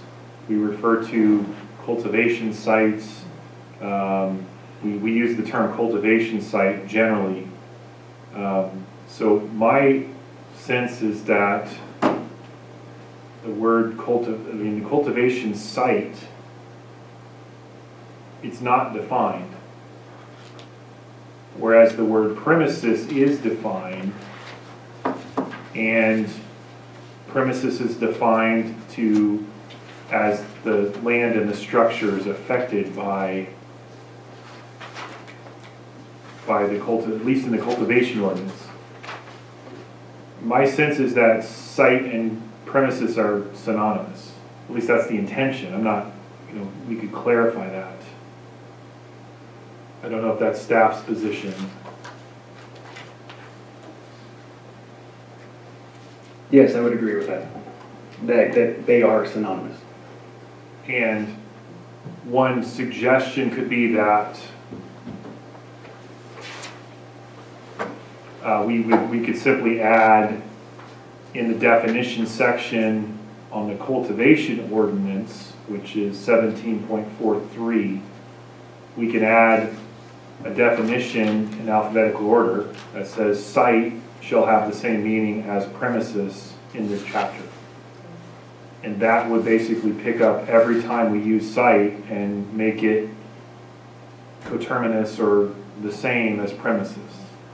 And then that way, when we refer to site, because the EIR language does refer to site, and staff and I agree that that's really the same way of saying premises. But rather than go back and rewrite everything, I think we can put a definitional term that says site has the same meaning as premises under this chapter. Do you feel that that clarification is warranted?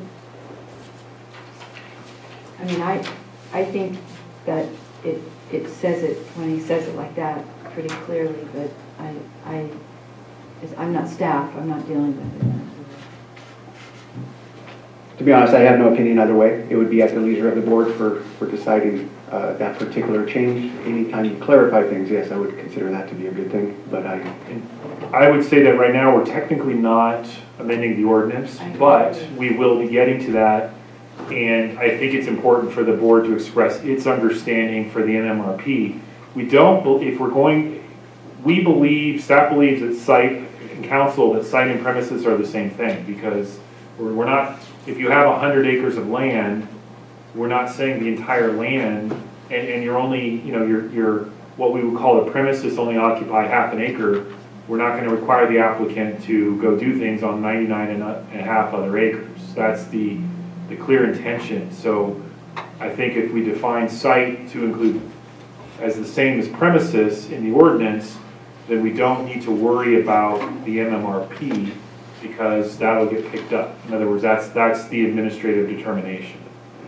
So this is really something you probably can address in your second step, which is the ordinance, and I'm including this with, and recognize that that's how this will be. So for purposes of the action on the EIR, staff and the board are interpreting site and premises to be the same.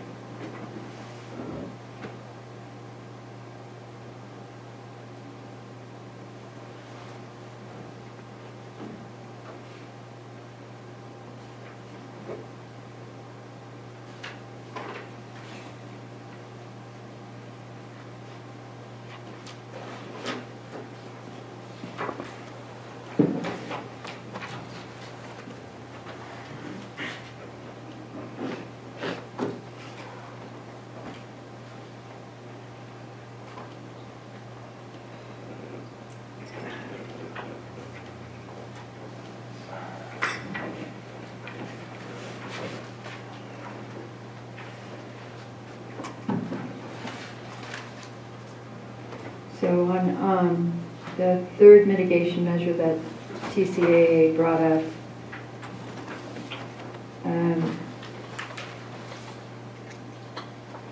you had spoke earlier about a change. Or maybe it was Mr. Angel, I'm sorry. So, yeah, it was Mr. Angel. And would that be reread, what he suggested? I think he stated that the recommendation from PCA was approvable by him. The last one, I have no interest in changing. It seems to me all that we're trying to do here is take the smaller grow areas or relocation out of this. And I think obviously having smaller grower areas or relocating them is a mitigation measure that could be used. And I read it as if you have a grow area outside, and that's what you're licensed for, and there's people who are offended by the odor, that now you're going to have to go into a different type of license, which will cause more of an impact on our grid, also structure, and the whole idea of going from an outdoor activity changes the crop itself to an indoor or mixed light. With that facility with many more employees, much more, I will say, artificial growing environment, including electricity. So while it might capture the odor, I think it's causing a lot more changes than I actually think was intended. So I think what that's not what their ask is. Their ask is the bullet point that is in right now, outdoor operations may include different plant strains in smaller grow areas or relocation of outdoor activities indoors. This is what it states now. Or in a mixed light facility contained within enclosed structure, use of a site design or other technology and or use of odor easements to address odor impacts. So you would be moving your outdoor grow indoor. There would be a change in the license. There'd be a lot more construction and electricity, and some properties are not even going to be available just because of the road issues. So but it also, it says may, it doesn't say shall. I mean, those are alternatives that may happen. I mean, they've already pulled out the alternatives where you just have to pull your plants and not be able to work there. I don't, you're forgetting the neighbors in this. So I think leaving all aspects in what they can do is a viable mitigation. If I could speak to that for a moment, do you mind, Sure, thank you. This, of course, was an issue with the, discussed with the Planning Commission as well. It's a tricky problem. We recognize that. We've wrestled with it. And of course, all the comments from the draft spoke to it on both sides of the issue, both those who thought the mitigation was poorly written originally and others that would comment on the impacts of odor to them personally in their lives. So we recognize it's a tricky issue, but I do want to point out a few things I pointed out to the Planning Commission, that it is a significant impact and it is significant and unavoidable even after the application of these mitigations. So I would agree that it's such a problem, it can't be fixed very easily. So what this mitigation is essentially doing is providing a list of options. And as those options are applied to any particular site, whatever the conditions of that site might be, then these are options that can become available. The idea of abatement is not something, or cutting down a crop is not something that we want to do, and that was modified. I would further suggest that when you're reading this particular mitigation or others, is to go down the list from top to bottom. And so this particular one is second from the bottom, I believe, if I'm not mistaken. So it's down the list a little bit for whatever comfort that might be. But because this is such a significant problem, because it's unavoidable, we need to have some flexibility in terms of being able to work with a particular operation to solve the particular problem. So I would advocate for keeping the language in and all options on deck. Well, I appreciate that greatly, and I do understand being a good neighbor. We have many illegal grows that contribute to the air nuisance of smell. And there's no real way of identifying at this time or collecting the data other than somebody complaining. And so while I understand what you're saying, there are portions of the roads when you drive down, you can't even see a grow, but you can smell the odor. And it seems as though what we're doing in this situation is identifying the legal grow and either causing the legal grower to be reduced in size or forcing him into growing in a capacity that he or she may not want to. So if there's no change and no objection, I think that the submitted TCAA, it still has mitigations, but it doesn't have the cost-bearing mitigations. And the odor easements, I believe, will happen as well as some of the unintended accumulative effects environment as we get our black market cannabis out of the community. So I am in favor of changing it. So and the board can we can come back to that one at a time.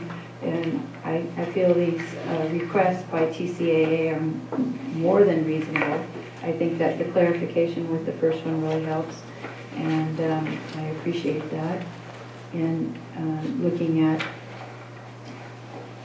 the second one, you know, I'm happy to hear that we can add a definition into the ordinance later. I have a question, Madam Chair, David. David, when we addressed this early in the meeting, I have a note here, and it's, I think you said you might have changed some of this a little bit in volume 2. Was that from cutting the plants down to what is presented here? Is that what you're referring to? Okay. I was trying to highlight just for your discussion or consideration that changes were made between the draft and the final. Okay, and I just want to make sure I was remembering that correctly. Thank you. And those are underlined, yes, yes.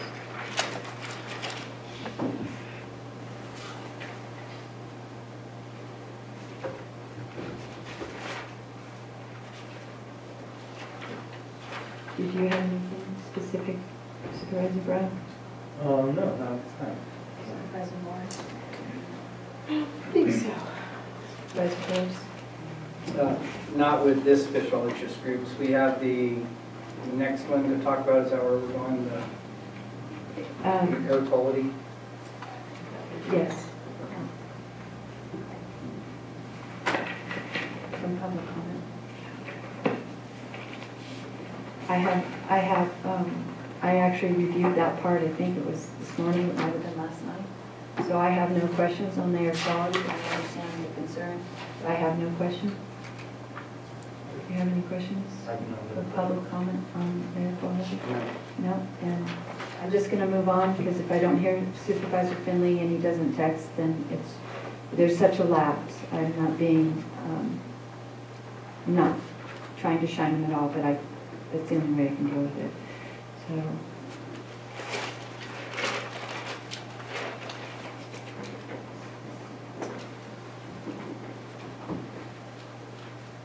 So if we're past public comment, I have some questions for David. Yes, we are past. I don't see anything more on my list unless somebody has something else. No? So David, on the roads, of course, is forever is an issue. And so as Chair Chadwick talked about a private road, how do we address that? And it's kind of hard to look into the EIR because we just go to the state codes. How do we address the private road impact? So, and do we do things like ask do we ask if they have a license to travel commercially on the private road? Many easements on private roads are for non-commercial uses. So is that stuff that's already built in the system, or is those things that we need to look at to do?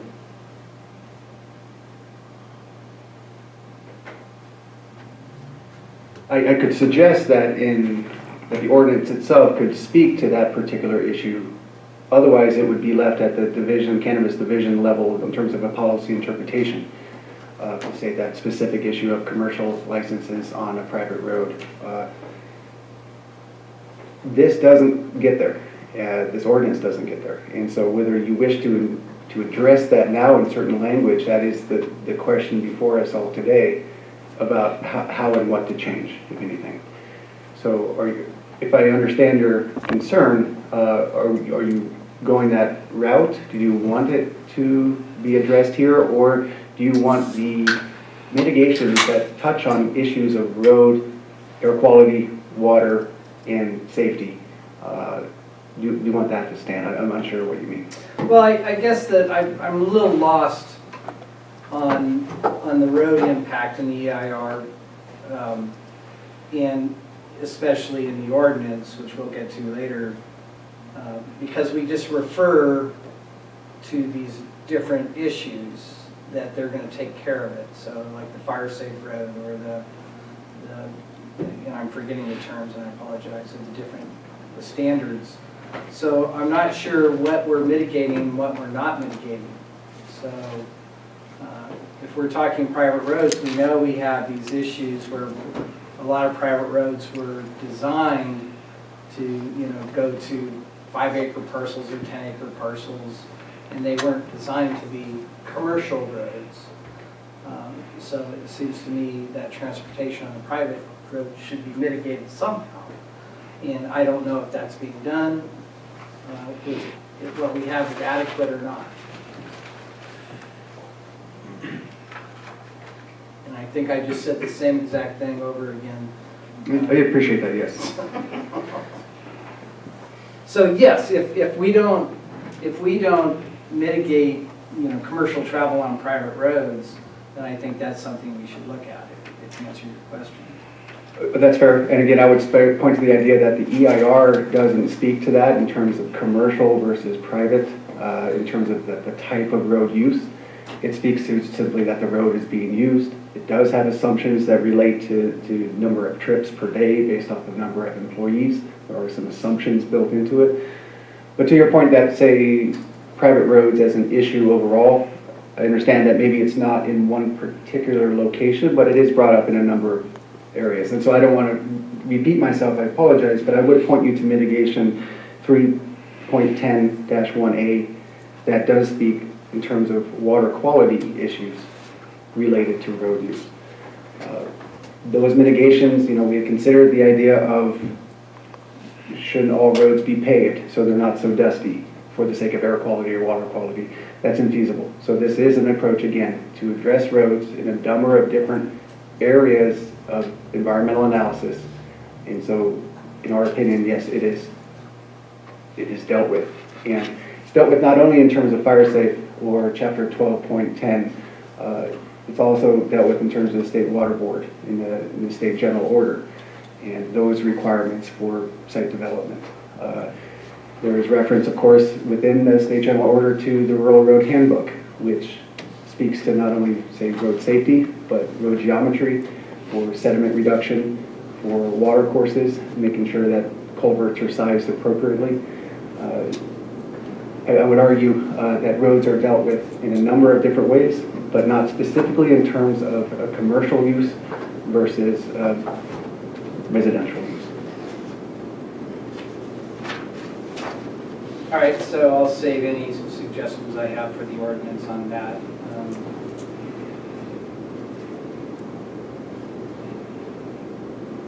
Okay, that's all I have right now. Thank you.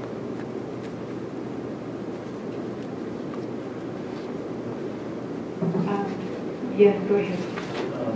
Just to add in on the roads and the question of what is and isn't feasible, and example being, over the last number of years, purchasing packages, shopping from home has increased dramatically online. People may receive a UPS truck, a FedEx truck, an on-track shipment every day, but that goes untracked, is that correct? There's no one in the county tracking that kind of impact on the road? Not that I'm aware of, and it was not part of this analysis, no. Thank you.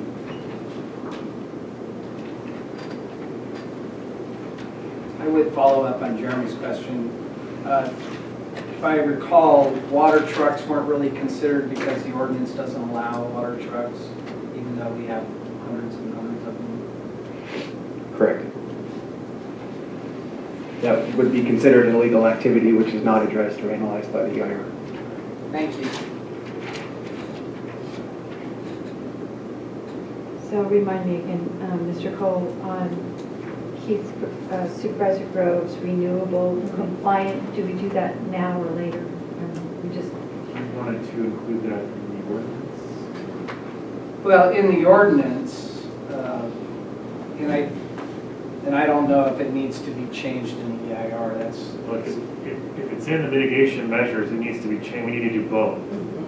So we need to come up with the wording for both.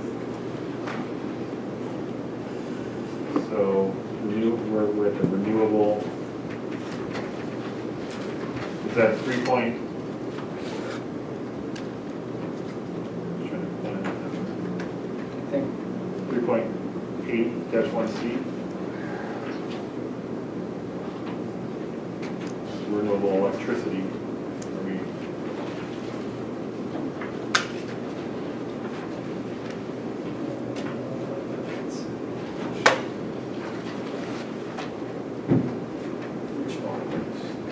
I'm looking at the finding. The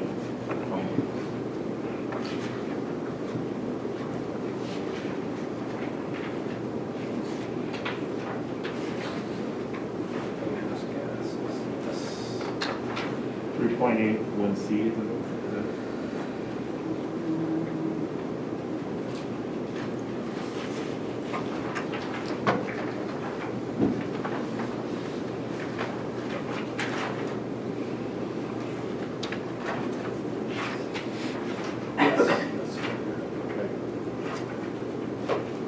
there, I don't really know that there's a change until you get to the mitigation. Okay.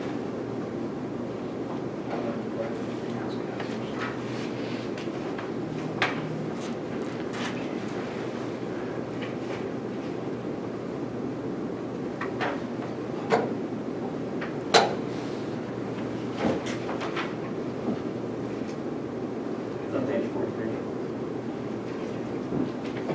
Page 43, the findings? Yeah.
So 3.81C. Okay, 3.81C. Renewable electricity requirements? Yeah, so it says grid-based electricity supplied from 100% renewable sources. I would say renewable compliant sources. Okay, so we're looking at what is page 32 of the findings.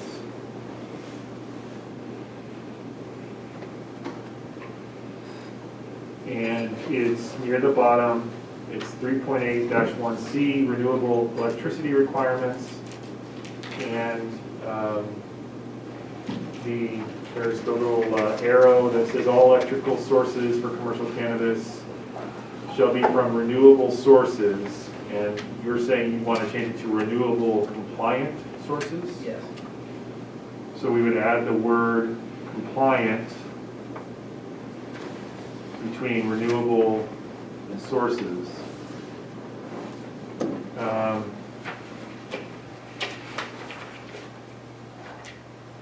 And then that's on mitigation measure 3.8-1C. So that's in our that's actually our MMRP. And then I need to find it in the findings. So just give me a second. Or no, that's the findings, and then the MMRP appears on page 30, also page 32 of the MMRP. And we would just use the same word. Yes. So it's page 32 of the findings, page 32 of the MMRP, and we're just adding the word compliant between renewable and sources. And so that would be a second group of changes besides what we're making to address the where appropriate language for the roadway. I'm just looking at Mr. Kolbeck. Is that from a staff, I mean, that's fine from my standpoint, as from staff standpoint, does that? I have no issue with that, but I'll give Mr. Angel an opportunity if he wishes to speak to it.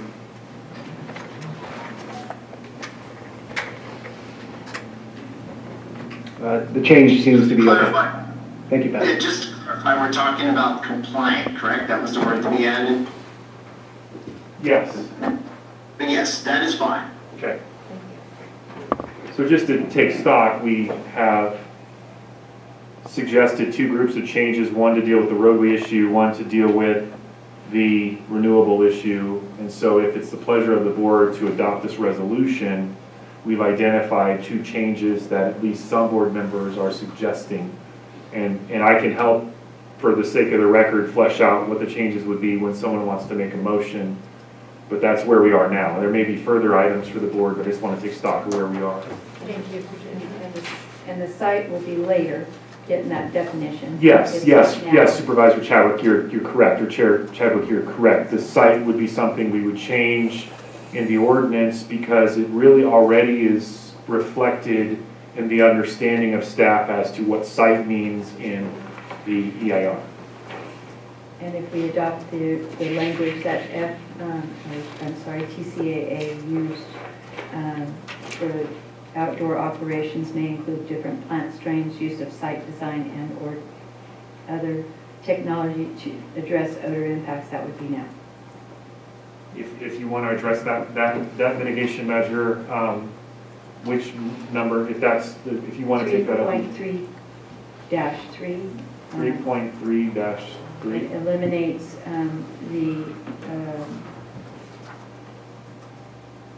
and smaller grow areas or relocation of the outdoor activities indoors or in mixed light facility contained within. So it's cropping part of what you were saying. And which I'm just trying to, okay, so if that appears at page 50 of the findings, where that mitigation measure is referenced, and I'm just trying to find where there's a couple of bulleted items. And I need to I see, it's the second, it's actually on page 51 of the findings. I'm gonna have to get consensus on that to move forward with that piece because Supervisor Groves has already said he's not in favor of that. So just so we're clear, if you turn to page 51 of the findings, that includes the second to last bullet point, which says outdoor operations may include. And I believe, Chair Chadwick, what you're suggesting is to replace that as it currently exists with language that TCAA has recommended as their item 3 in their letter of yesterday. Which would basically say just simply outdoor operations may include different plant strains, use of site designs, or other technology to address odor impacts. Yes, sir. So that is, so for the sake of the board's discussion, that the change would be to replace what's in that second to last bullet with the proposed TCAA substitute. So then I'll leave it to the board then to discuss. So Supervisor Groves says that he's not in favor of that, but to move this forward, I'd like to know where the rest of the board,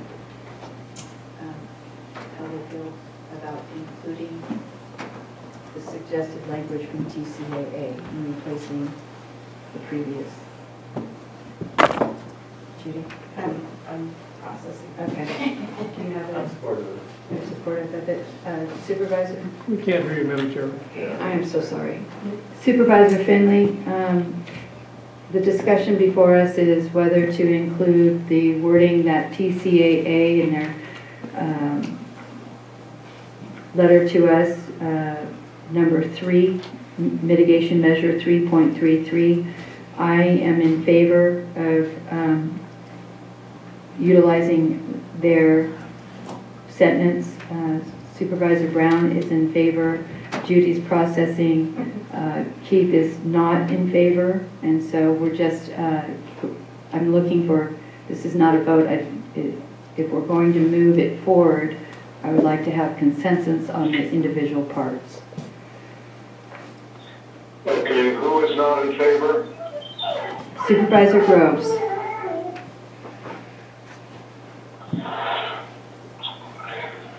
Okay, I didn't hear you cut out. Zoom keeps dying. I'm not in favor of any changes necessarily to this or the ordinance unless staff moves it forward.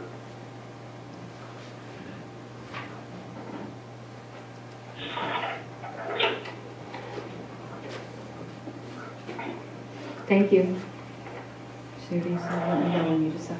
Yeah, you know, I'm glad staff took out, adjusted the removed plants. I guess that was out of the planning commission. I think to give the whole community some comfort, I'd rather just keep it as it is.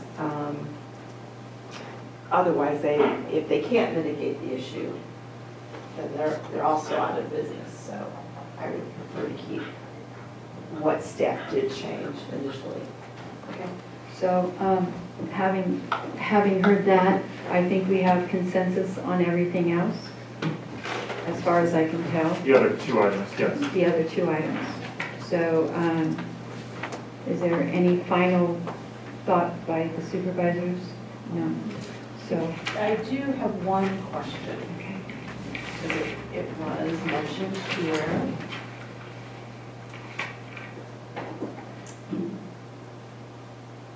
I mean, again, we're back to the word may, so there's no shall. what you're talking about, on what? The same item that you just Okay, asked me about. thank you. I just Sorry. getting clarification. So, I take little comfort in may versus shall. But, as they pointed out,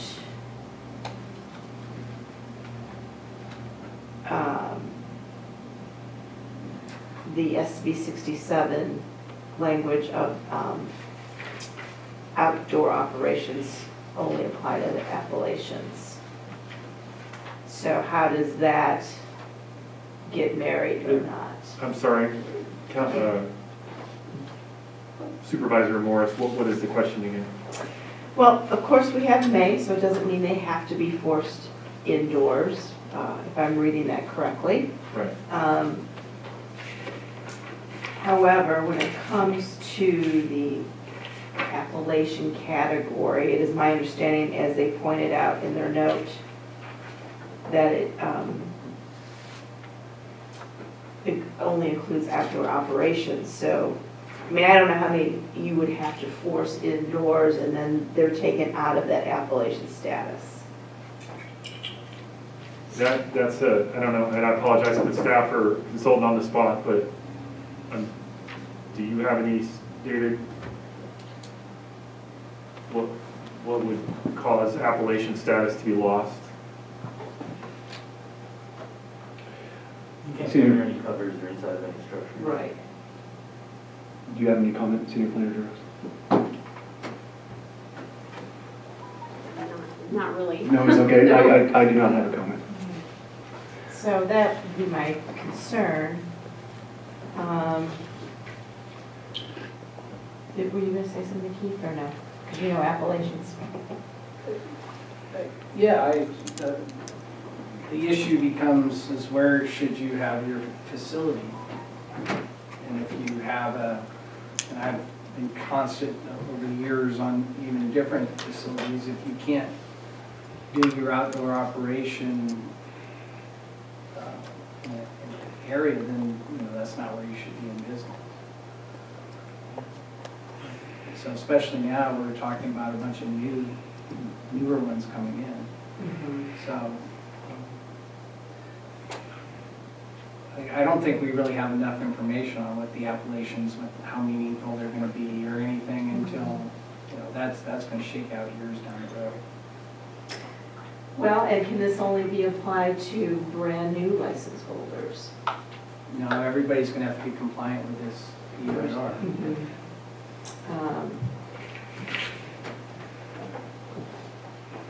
Mr. Angel has a comment if you wish to okay. entertain him. Great. Go ahead, Pat, Mr. Angel. Good afternoon again. I can't speak to the appellation provisions, but I do want to be clear with the board that the intent of this is a significant unavoidable impact. This mitigation is intended to minimize as best as possible the impact and provide options to be considered. These aren't necessarily requirements. I want to be clear about that point. It doesn't, for example, require somebody to have to go indoors. I understand the concern that was raised in the letter, and it's certainly a legitimate one on the side of implementation, but I want to be clear to the board that it's not the intent here. It's not the intent to shut somebody down. It's intent to minimize an impact that we cannot fully mitigate for, but we are required under law to do our best to minimize it as much as we can. Yeah, you're right. All right, thank you, Mr. Angel. Thank you, Chair. Okay, I think we're pretty much to a point where we can, go ahead. It looks like you wanted to say something. Yeah, you're getting to read my eyes very well, Yeah. Chair. Thank you. It's the mask. So, I still have a lot of heartburn over cumulative or density issues. I see that I got no traction here on that. But my question is how do we deal with this, staff? We are on the brink of driving some of my businesses out of the area. And this will highly increase the amount of opt-outs that people are going to be requesting. So how do we, if we're not going to deal with it in an EIR, how are we going to deal with density issues and all their negative impacts to especially rural residential areas? Supervisor Groves, can you speak? Yes, please. One key component that is touched on in the Chapter 2 section and moving forward, and that was kind of the brief summary of the potential areas where this program could go. Something I feel very strongly about, of course, is zoning and land use, appropriate zoning. And that's touched on, and that's what we'd like to see more in the future with a general plan update and the need to incorporate our zoning, general plan and zoning with the cannabis program is critical. That's been missed. And it's so important. Rural residential uses your rural residential districts and your unclassified, they're concerns where we have commercial operations on smaller parcels. And so I see that solution being through zoning, general plan, and land use policies, to be honest. So, the reality there is that hopefully I'm still alive when that happens. So the only thing that we're going to be able to tell people is try to put an opt-out in until that time. That is going to be one option, yes. And with the mitigation measures in place for the certified EIR, there's going to be, those will be applied as well. But yes, we are in a transition period, so to speak, and those land use changes are going to take some time. That's pretty disappointing. And I open it up to any other staff members. Mr. Cole, any comments on No, that? I don't have anything to add to that. I agree with that. I appreciate Supervisor Grove's perspective, and similar to some of the commissioners in the meetings that we had. I do want to point out to this board that, again, like my introduction stated, February 11th, 2020, this item, or this came to the board to make a decision about to essentially redraft and recirculate the environmental document, or to move forward. So just to remind the board is that staff is trying to be respectful of the choices and the direction that you have already provided to us, and that again is where we are today. So in some ways I hear the frustration, I guess is one way to put it, but at the same time staff is still operating under those directions. Thank you, David. I do appreciate that. It's just without backup for what I consider the flaw in this, that then there's nothing much going forward to help protect people environmentally. And then I'm going to switch gears. I just have a question, and maybe this is for Margaret or Derek.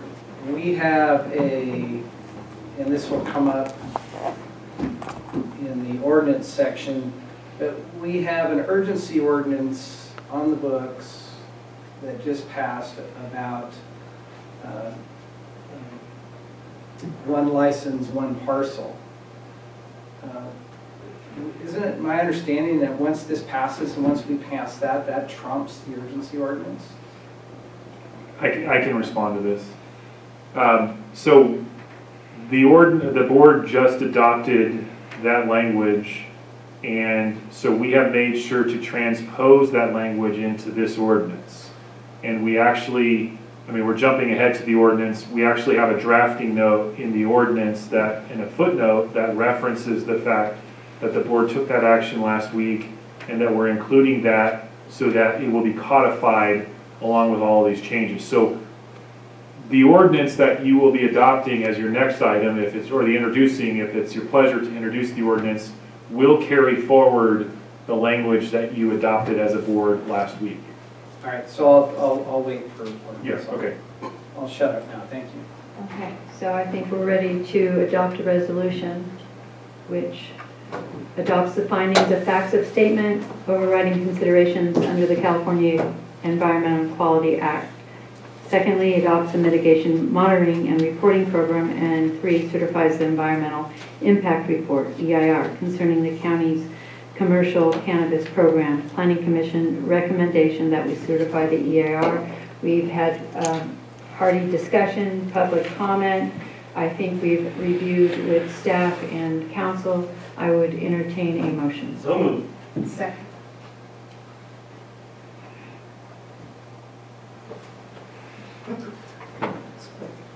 We got a motion by Supervisor Brown, seconded by Supervisor Morris. Supervisor Morris? Yes. Supervisor Brown? Yes. Supervisor Finley? Yes. Supervisor Groves? Yes. And Chair Chapman? Aye. Thank you. Thank you, board. Thank you, staff. Thank you, Derek Cole. I'll reread this in a second, but you were highlighted, staff was highlighted many times. You were highlighted specifically. I believe you're the last man standing from all those, besides Pat, Angel, and yourself. So I just do want to congratulate you on that. I think you are the last man standing from all those. In terms of staff, yes. But very lucky, of course, to have Senior Planner DeRose and Director Hunter helping with the effort. But thank you for the recognition. I agree. Thank you. I want to check in with everybody that's on this dais. We've been at it for quite a while. Are you wanting to go forward, or do you want to take a lunch break? And I will go with whatever the consensus is. I vote for lunch break. Lunch break? We go either way. How's that for commitment? I don't know what schedules are. Yes, I can hear somebody trying to tell me that I can't interrupt in between, I'm sure. No, Miss Susie, I just wanted to clarify if the motion to adopt the resolution included the changes that were discussed, or if it was as presented. Oh, good point. Good point. I thought we had thoroughly discussed in our discussion the changes that were made. Would you like me to ask Supervisor Brown and Supervisor Morris to clarify that? Yeah, just to clarify if they were included in their motion and their second, or if it was just as presented, because that wasn't clear in the motion. I understand. Supervisor Brown. Yes, with the changes that were thoroughly discussed with Derek, including my understanding, the road issue, the renewable compliant issue, and the staff-supported changes that were stated by Mr. Colbeck. I also assume with the changes from the Planning Commission recommendations as well. So is that what you second? My intention was to second what we discussed off here. Yeah. Susie, do you need any more clarification on that? No, that was, thank you. I apologize for that. I should have caught it. That's okay. Okay. So, so we have one lunch vote, and I don't know what everybody's schedules are. Do you have any commitments? I'm here as long as you need me. And I'm looking to staff.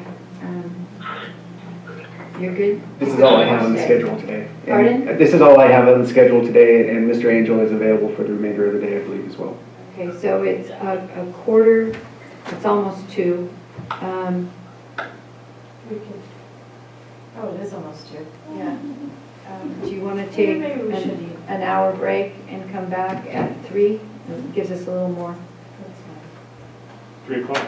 I believe so. I think that section might also go long, and I think we need to have a. Well, I just want to say that the public hearing has been closed on all Correct. items, so it's really just board deliberation. Correct.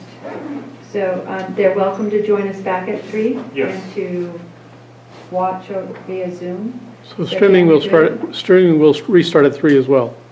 Restart, so we'll take an hour, well, a little over an hour. We'll resume at 3. Resume. Resume. That was you.